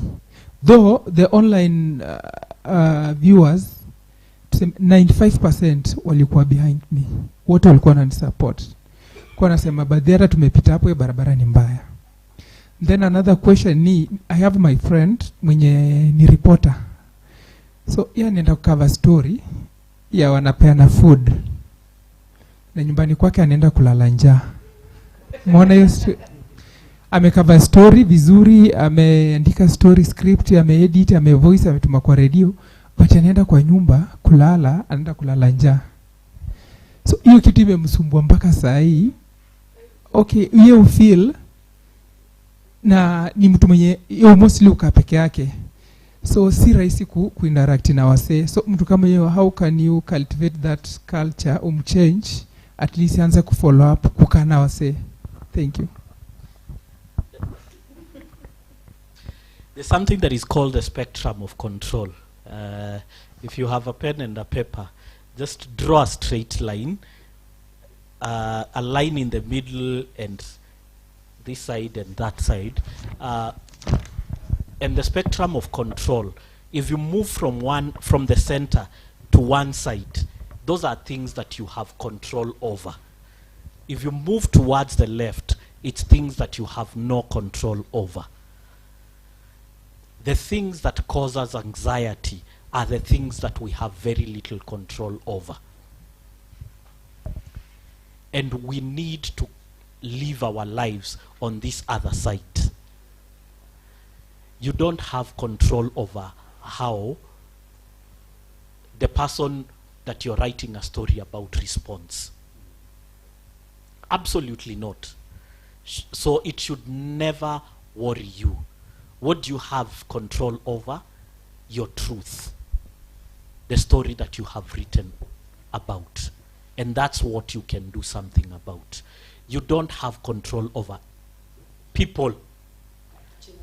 People, even your own children, you don't have control over what they do. when you accept that, anytime you seek to control things that are uncontrollable, your anxiety goes up. What are things that are uncontrollable? I'll throw this question to all of us. Who enjoys negative comments online? Zero. If there is something that really affects your moods and emotions, it's a negative comment online. And especially if you expose yourself, you start arguing with people, you will be insulted, you will be told things. You thought you were strong, but you will get alone. You will be so drained and you will feel so useless. That affects your mental health. So what do you need to do? As much as possible, avoid situations where you expose yourself that way. How do you do it? Even when you write a story and it goes viral, please stay away from it. You are not going to win a gold medal by monitoring all comments. Please stay away from it. You write your story, and I'll give another self-example. I have disabled my WhatsApp. When I post status, I don't know who sees and who doesn't see. Maybe it's my insecurities, but it helps me keep sane. What we talked about, boundaries. Your friend who writes stories and ends up hungry, you've already diagnosed his problem. He keeps to himself. Someone who has deliberately chosen to cut off community from their lives, it's very difficult to help them. That's the truth. All Bantu languages have one word for a person. What is that word? Mtu. From South Africa, Ubuntu. Mtu. Do you know what that means? I am because we are. None of us exists by themselves. And the best things in life are shared. Think about the day that you discovered something nice. What do you want to do? Find someone to tell. How do you get to know good restaurants? Because someone else went there and they want to tell you. That is life. Life is happy when shared. I always say, when you see someone going to a nyamachoma joint, buying nyamachoma and eating by themselves, they are special. There are things that you can't enjoy alone. So, to help your friend, try as much as possible to help him reconnect with a community, or mobilize people to build a community around him. He will find more help. Maybe the reason he sleeps hungry is because he's not listened to someone who can tell him, as you write your nice stories, you can do this to earn yourself a meal. None of us can solve all our problems by ourselves. We need people. Maybe if I can add, journalists, we have this sense of entitlement, that you feel that, for instance, you interviewed the president, then that president is your friend, is not your friend. Your sources are not your friends. I'll give an example. I interviewed Kamau Thuge, a Treasury CS, and you know, I have 100 shilling in my pocket. You can imagine telling people who have even seen you talk to the PS for the CBK governor, telling them that you only have 100 shillings.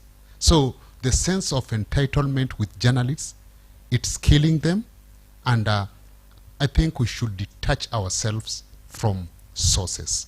Those are not your friends. Do your story, get the interview, write your story, tell the story, leave it at that. because that is not your friend. Don't expect, because maybe your friend expected that after writing stories he'll get something. If he's not being paid, he should get something to do. Yeah. Something I could wish to add also is self acceptance. Jikubali. At the end of the day, Tom ulishachagua hii ni kosi yako. Utake ustake ni kosi yako, not unless withdraw. Na hata ukiwithdraw si ati utairase. Hivi tulifanya huku nyuma, itakuwa hapo, watakuwa na ku-criticize each day, each time, in as much as ulitoka ama ukutoka. Wako hapo kuongea. Waongea wasiongee, kubali situation kwa ground venye iko. You move on.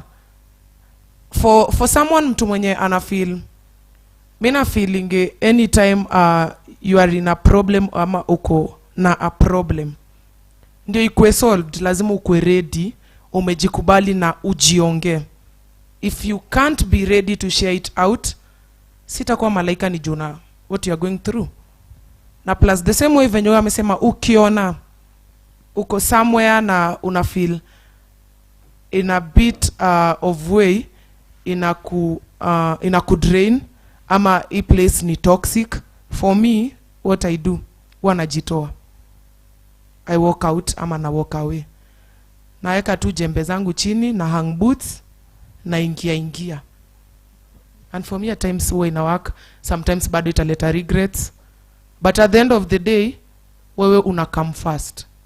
So haezi saidika kama hayuko willing. But wewe kama rafiki yake, mimi na feel wewe kama rafiki yake ushajua shida yake ni gani, try kuisolve na yeye. But at times bado huwa inakuanga ngumu, una try kusolve issue ya msee hayuko willing kusolve. Na at many times mtu akiwa na a problem, at many times me feel this person mwenye ako na problem, in as much as ajui, akiassess situation ako in, I think ako in a better position kupeana solution. That's according to me. Nilikuwa nataka kujibu kidogo on the cyberbullying. I've been a content creator for over 10 years, and negative comments come with the space. But you always have to ask yourself a certain question: is this a fact? Because at the end of the day, when do unajijua? So, kama mtu amekuja hapo amesema, oh, you're a corrupt, whatever, ask yourself, Tom, is this a fact? If the answer is no, why are you dwelling on it? Yes. Okay, my AKA is Bob. My English name is Robert. My Kikuyu name is Gasheru. So currently I have a new hobby. I'm collecting seeds, multiplying them for the future. My question is, do you think journalists who are voices of reason are becoming extinct? Like everyone wants to write with what's going on. Like when people are protesting, they collect all, we just want to tell negative stories, but there's no one to sit down and analyze a certain situation and give solution. So there's a lady who interviewed me, and I told her the negative part. Then when I came to the solution of a certain place I was, she told me, me I don't do PR, but I see like us we just want to do negative stories. Sasa even as we are contributing to mental illness, juu hakuna story mzuri yenye utaisikia. So how can we as journalists stop being negative and some of us becoming a voice of reason? Yes and no. Yes, in the sense that as a journalist, your work is to tell a story, is not to give your opinion. Solutions are mainly opinions, and I guess he will tell you that. And so there is that aspect. No, in the sense that what sells is negativity. And it's about, for most media houses, it's about the bottom line. So if you give me nice stories that are not selling, how will we pay journalists? So it's a complex thing, and I think we need to appreciate that it's not an obvious answer. There is no obvious single solution to it. It's very complex. Whatever you feel passionate about, if you feel passionate about offering solutions, please pursue that. That's your conviction. When you go against that, it affects your mental health because you're fighting yourself.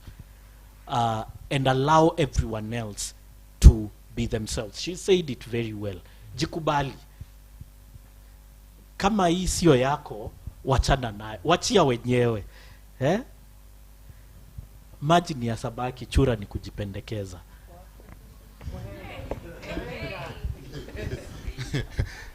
Maybe I can chip in. Journalism is a profession. And nowadays you find that anybody with a mic or maybe has a website anajiita journalist. And if you just go through your social media pages, especially Facebook, even Twitter nowadays, people think that when it is bleeding, that is when the story is good. People think that maybe when somebody is twerking somewhere, that is when that is a story or something. Journalism is about telling the story of society. And the best journalism is telling stories that can have an impact on our society. I don't think a journalist can just be thriving on writing negatives. In fact, that is not even the source of news. The source of news is so what? This is happening, so what? And how does it affect the larger community? Because we write for our audiences. So it is not true that writing negative stories, I know there is these clickbaits and etc., but that is not journalism. The moment you find yourself, giving opinions or rather gravitating towards giving negative stories only, then you're doing something else. It's not journalism. Mm-hmm. So I also feel that it is out of this negativity find a solution ama utaget ku think out of the box. Because kama for instance unatrolliwa online, the same way venye amesema ni ujiulize tu wewe hii ni fact ama sio fact, na kama si fact you work on it. So out of this, hii negativity yenye juu each day yenyewe sitaka hivi sisi tuna tell stories, niende pale nione sijui nani alinunua nguo mpya, nionyeshe hiyo nguo mpya. Watu wataki kuona hiyo nguo mpya, not unless Instagram huko ndo unataka kuonyesha nguo mpya ndio ina trend nini unaona. But nikipeana hii negative story, this is naweza sema ni kama bridge ama linkage ya una open light to this negative thing, in that kuna watu wataianalyze, kuna mtu atakuwa ready kusaidia, and out of that you would have created an impact out of the negative story that you would have given. So the only thing mimi na feel ni ati mse anafaa kufanyanga more follow-ups in the human part, ile uonenyewe hata wewe in as much as ungekuwa in that position ungesaidika aje. Enye tu yenye unakataa, unakubali it was a bad day in the office, imekataa hivyo tu. But hizo negative stories mimi naona ndio zina build vitu zingine. Viva comrades, viva. Naitwa Mwanaidi from Kayole Community Justice Center.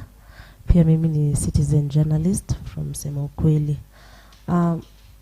Kuna kitu yenye sijasikia daktari akiongelelea, ama maybe ameongelelea, ni mimi sikuwa nimefika. So this is one thing yenye na nifanya nikijipata kwa hiyo situation, having a me time yenye ninaweza hata kama comrades wangu akijipata kwa hiyo situation wakuwe nayo. Inawasaidiaje? First thing, inawasaidia kujua vitu zenye wamekuwa wakifanya ama zenye wajakuwa wakifanya, that's why wako kwa hiyo situation. Second thing, ina-identify mse kujua zile characters zenye amedevelop within that period. Unapata, aya, siku hizi nimekuwa nikishautia watu sana, siku hizi nimekuwa nikinyamaza. Inafanya ujijue more.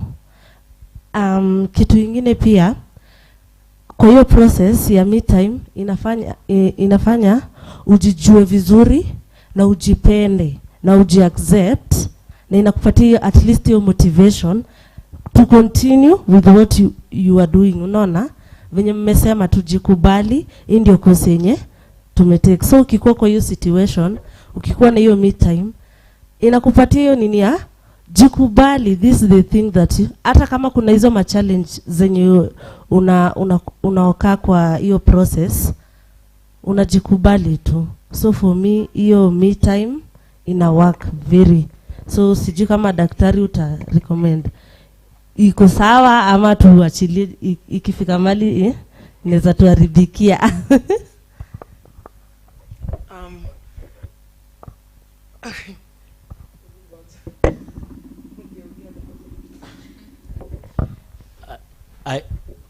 I don't think there is much to add. You've said it well.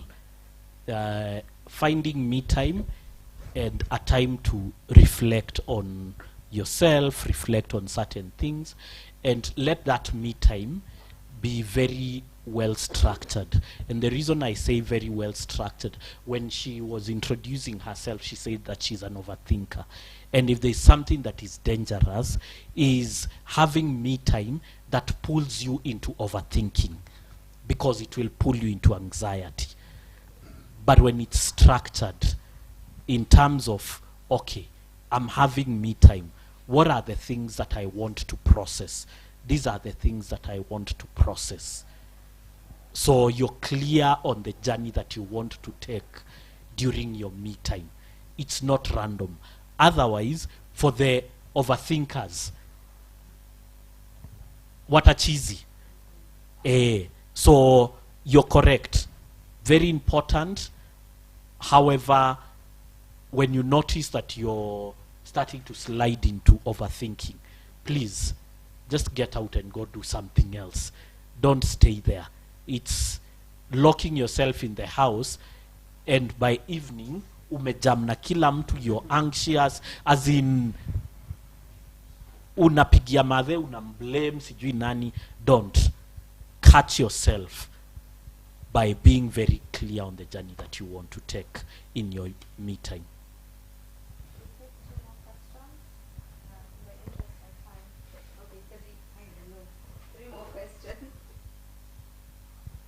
Good evening. My name is Carol Nzilili, and one interesting fact about me that some people find weird is that I'm an ambivert and an artist. The weird part is that an introvert cannot be an artist, haziendani. So I have two important questions. The first one is, how do you alienate yourself from other people's traumas? Growing up, I thought I was the strongest person mentally. I thought I was the Jesus Christ of kids, especially kids going through trauma, because I could always be there for kids. Mimi, I don't remember a time nikigrow wakati baba yetu haikuwa children's home. My mother always had a child to raise. Kids that I don't know where they came from, cousins, just someone. Until where there was actually a real children's home now that has more than 80 children. So kila wakati nilikuwa na a different child to talk to mwenye ako na different trauma.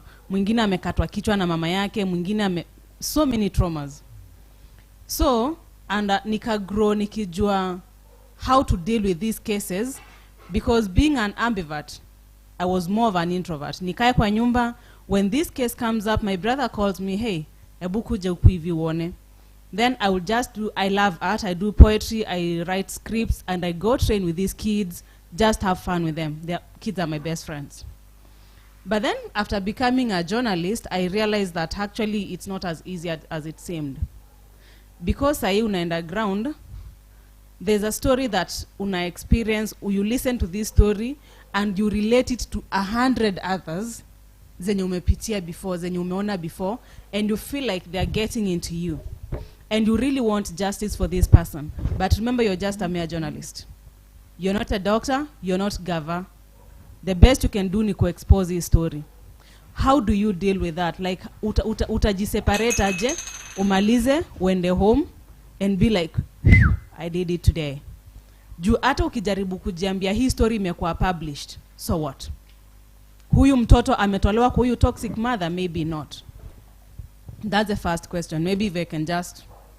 Then the second question is, how do you forgive yourself as a journalist for something that you didn't do because you couldn't do? Unapata hii story.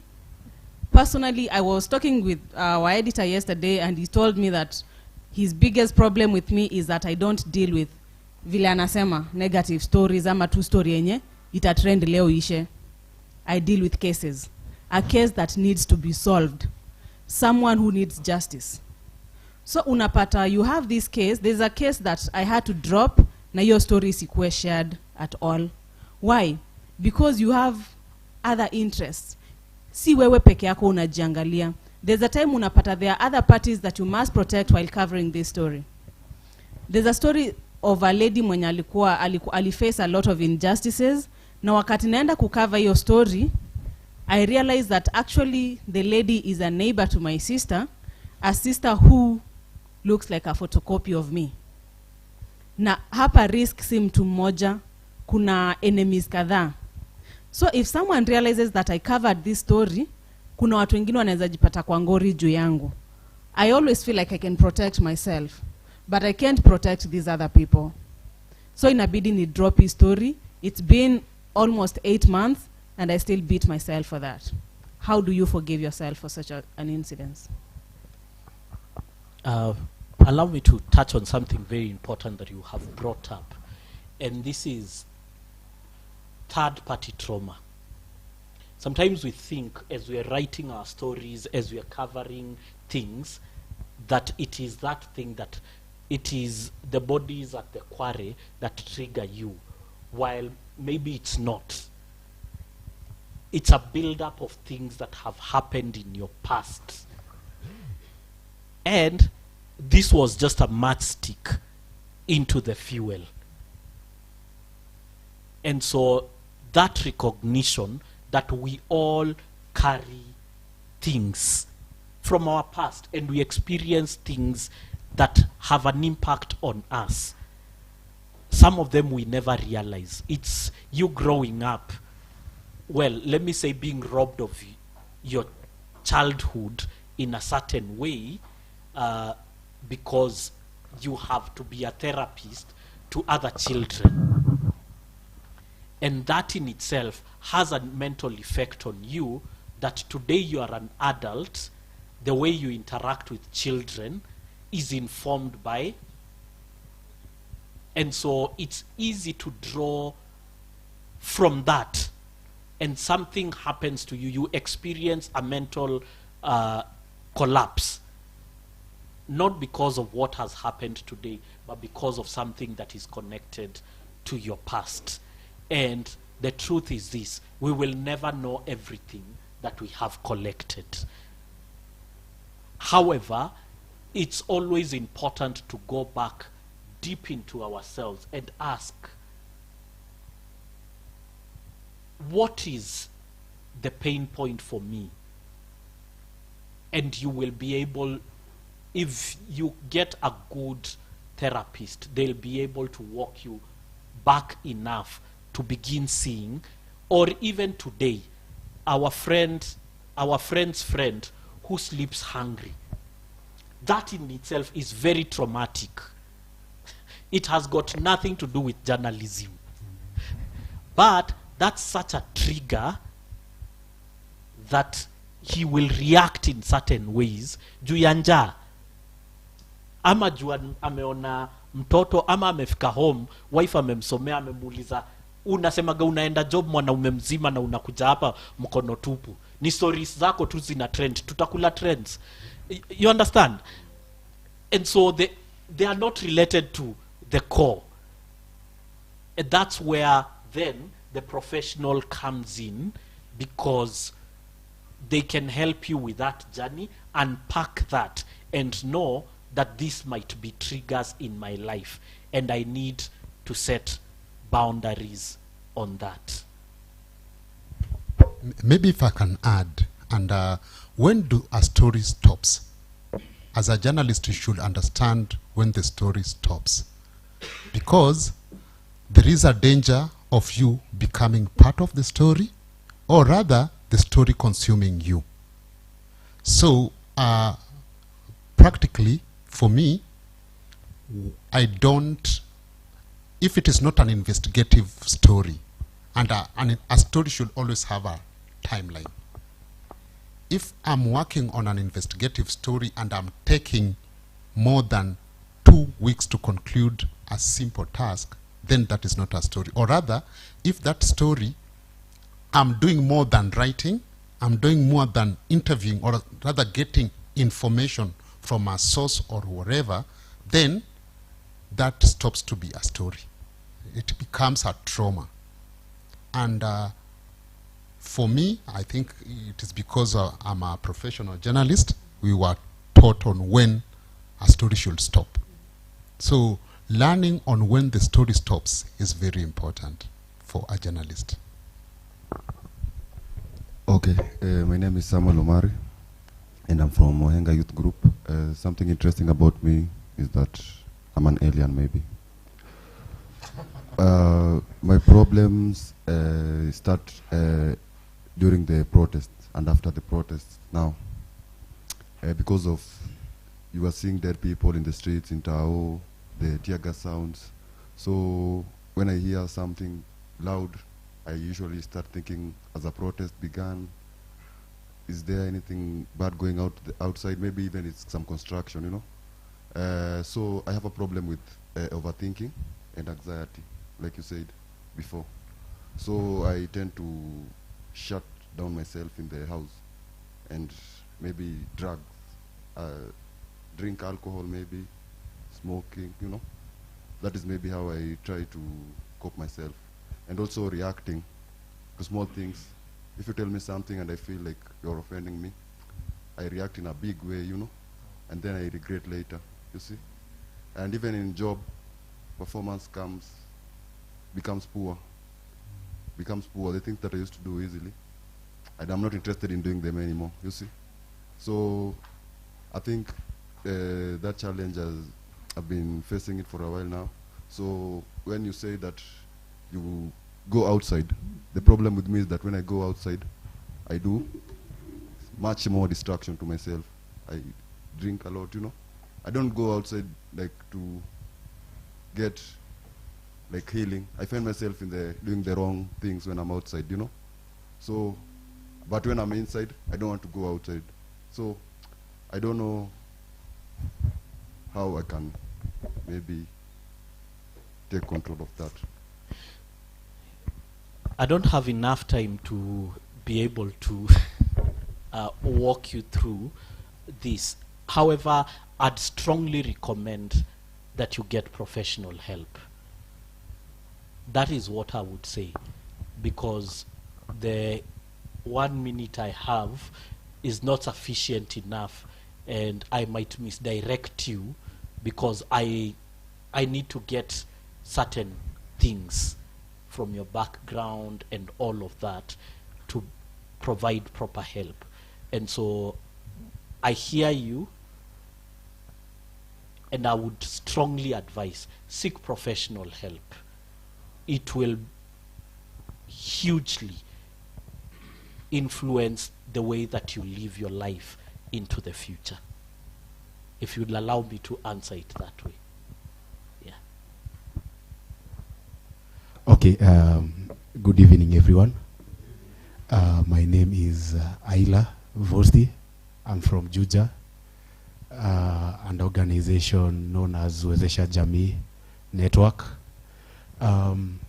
Since I can say that I deal with addicts, and there's something that he has mentioned about using drugs to curb or to face his fears.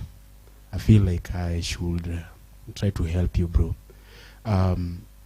Whenever you have things or stresses, you should know that somehow you are not okay upstairs. You see? Somehow I can put it that you're sick upstairs. Now when you're sick upstairs, using drug or using alcohol, I'll say instead of curing your sickness, you are making things become worse. So maybe kupatia na example, yeah, when you have stress, ni kama for example sasa physically mwili yako venye iko, tuseme unaumwa kichwa, wacha tupatiane kichwa kama unaumwa kichwa, then ukienda kwa doctor, of which doctor kwa history tuseme ni bang, kusmoke bang ama kukunywa pombe.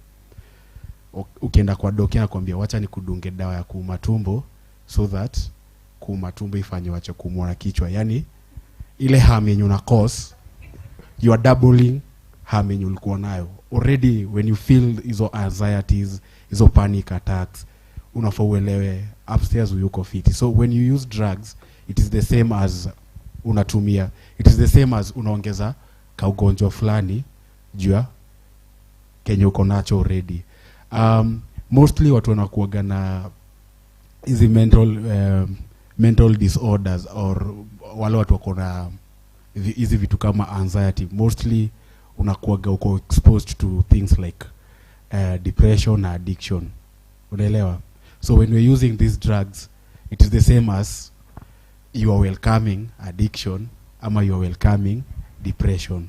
So can I pause you a bit there? Okay, thank you. If you'll allow me. Yes. I think our friend there already recognizes that there is a problem, number one. Number two, he recognizes that what he's doing doesn't serve him right. And he's speaking out is because he's aware of all these things. And what he's seeking for is not to understand. He already understands. He is seeking for help. And the reason I chose not to respond to him is because it's easy to tell him this is the problem. And yet he's already done more than half the job. He's identified the problem, and he's identified that he needs a solution, not an explanation. And that's why I said what I can do here with the time given is mostly give an explanation, and that will not be helpful to him. Yeah. And so it's the reason I would say maybe just stop it at that, allow him to seek professional help where he will get someone who can walk with him out of all this. He already feels the pain, so don't kick him when he's down. Thank you. Okay. Okay, nikirudi kwa the main topic of the day. I think personally I've been into activism, and I've been rubbing shoulders with policemen. That is from my area, that is in Juja. So most of time, like leo nikipita hii barabara nikienda kwangu, sitapitia the same road. Nikikuja, hata leo nikikuja, nilihakikisha mali nimepitia, like naangalia cause I can say that na feel kuna watu wananiangalia. So I don't know if I'm right or sijika niko wrong, but tunasemanga hisia zako kuna venye haziwezi kuchocha sana. So for since tuko hapa na wewe na you are professional in that field, nilikuwa nauliza how can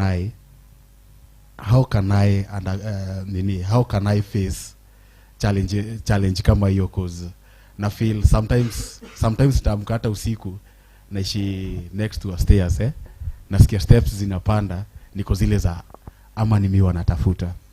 Kuna gari aina ya double cabin up to date, mimi nikiona double cabin sikuagi sawa. So for such things sijui venye naweza saidiwa. That's trauma that is already causing hallucinations. You're seeing things that don't exist. You're hearing things that don't exist. I would also say there's a lot more to it than just your experience with the police. And it's not a one sentence unravel. Na sio kujitafutia kazi or kutafutia other therapists kazi, but that is where then professionals come in and they are able to walk with you, like I said, to unpack that and to create a better journey into the future where you're not tortured by the things that happened in your past. Yeah. So I'd still direct you to a professional who is able to help you so that you stop living in fear and you either expand your capacity to handle the trauma of your experiences, or you're able to deal very consciously with that. Yeah. Well, yeah, my name is Joshua Ndunda Steven. I come from Machakos, and of course Google calls me Alkamania Darlington. And I've had issues with emotional intelligence. Let me talk about that. Sometimes I want to get a story. Then, for example, I had a friend of mine who had fights with the wife. Kidogo anaamka asubuhi, anaenda ataka kwenda kufanya kazi. Madamu anaenda kuprepare chai. Jamaa kwanza amelala. Achukua maji, akauomba vizuri, 800 plus, akamwekea kwa kichwa. So, it goes to me that the guy calls me later, I had a little accident, niko hapa hospitali, kindly, unaweza pitia bro, uangalia venye niko, ama tuongee kidogo. Nikadhani hata ni ya barabara. Naingia osi, natafuta jamaa wangu, hata siwezi mnotice. Juu kichwa inakaa mutura, yani imechemshwa manze. I know, yeah. It's funny though, it is not funny. Unaingia hivi ward, unatafuta mori mwenye unajua uwezi mnotice. Mungu moja, it took me over 30 minutes ikitafuta best yangu mwenye singe mnotice, until I had to get to the nurse, nimwambie majina, nimwambie that's my kid bro, and of course ndo namtafuta, ndo akaniambia enda angalia bed number fulani. Jamaa kwa tu nyuma yangu asingemjua, kichwa inakaa, yani nywele kila kitu ilitoka. Thank God is doing fine. Anyway, now moving forward, nikitaka kukapcha hiyo story, the guy is like, what if sasa nione hiyo story kitrend? Please, I don't want to see this, just ignore, you know. Then again, to me, effect yangu sasa kwangu inanifanya naanza ku avoidant. Naweza kuwa hapo hivi nakanga very strong, of course. Mimi ni very interactive. I talk to almost everyone. Oh, that's the most interesting part of me. I can approach anyone. Hadi kila mtu azadhani nakatia kila mse. I'm that guy. Oh, kila girl. Yeah, nikana kila dem. Ndaka tunacheka, ndamshika. Oh, niko mtachi. That's again interesting to me. But ndani yangu, mimi mwenyewe ni mse moja mu avoidant. I'm avoidant. Hiyo naweza sema. Nisha notice there's a problem I'm having, and honestly I don't know how to go about it. Kwanza nikisikia mwanamke, alafu anza kuwa serious. Ay. Wallahi noma. So kindly naweza taka advice yako. Yeah. Kwa hiyo field yangu sasa nimekuwa na hiyo story ya avoidant kwa magaldem. Well, I'd say that that's not a journalism traumatic experience. It's more of a personality issue. Tunaweza ongea nyuma ya tent. Sir, okay, on the same, yeah, inaweza kuwa nyuma ya tent. I'll see you nyuma ya tent. But again, I'm also seeing into it, wase wengi kama hao majamaa wamekaa kwa mentioned hapa, utapata pia kuna issues na family zao, mafiancies, of course, wapendo wao, on the same. So sidhani kama ni mimi peke yangu. Venye tofauti maybe inaweza kuwa Mr. Dichocha sana nimeingia kwa miadarati jo hiyo. Sometimes I might swallow content ile tu for on choice, but honestly nikidhani wengine wanaweza kuwa na face hiyo kama mtu mimi. Well, it's true, we all have different challenges, and like we said before, there are things that happen in our lives. It might be collapse of family relationships, it might be different experiences that affect us and affect how we interact with our world. So it's not to say that people don't have issues. Like I said, we all have issues, we all carry problems. On the story that you said about your friend, really, I would even ask you, is it fair for you to cover a story about someone that close to you, or would it be better if you allowed someone else? Because it's not the only story. It might be fascinating to you, but what will it do to that person? And your neighbor there spoke about it, being able to judge that this is a story that I can cover and this is a story that I can't cover for personal reasons. And he said it very well. Not every story is your story.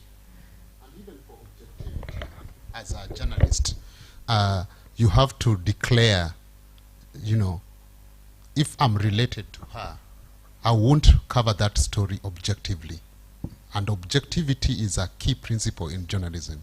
So so we're going to close our session this evening. Thank you so much for your questions.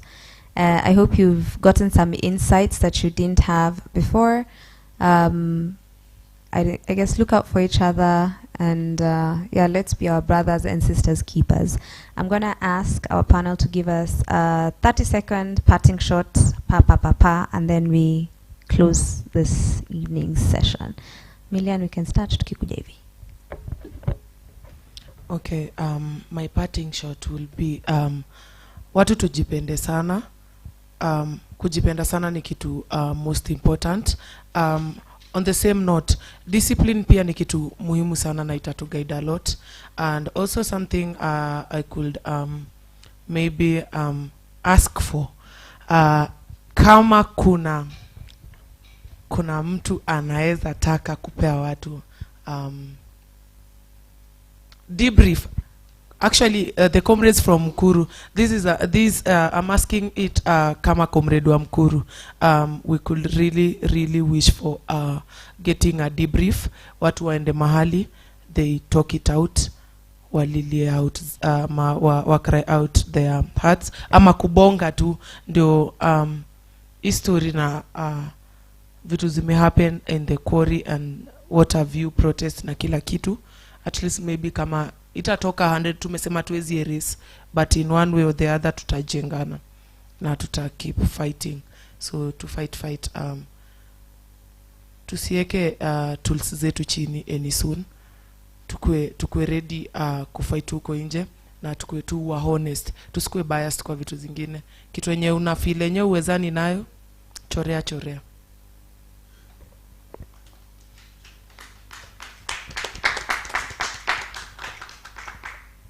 You have to be deliberate to maintain your mental wellness. It will not be given to you on a silver platter. You have to work it out, like I say, deliberately. if you don't pursue it passionately, like you pursue money, then it becomes difficult to find help. No one is coming to save you. Save yourself.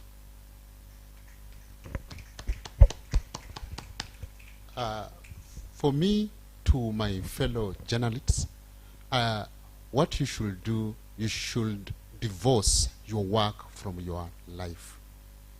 Know when to stop being a journalist and know when to be you. Create that moment.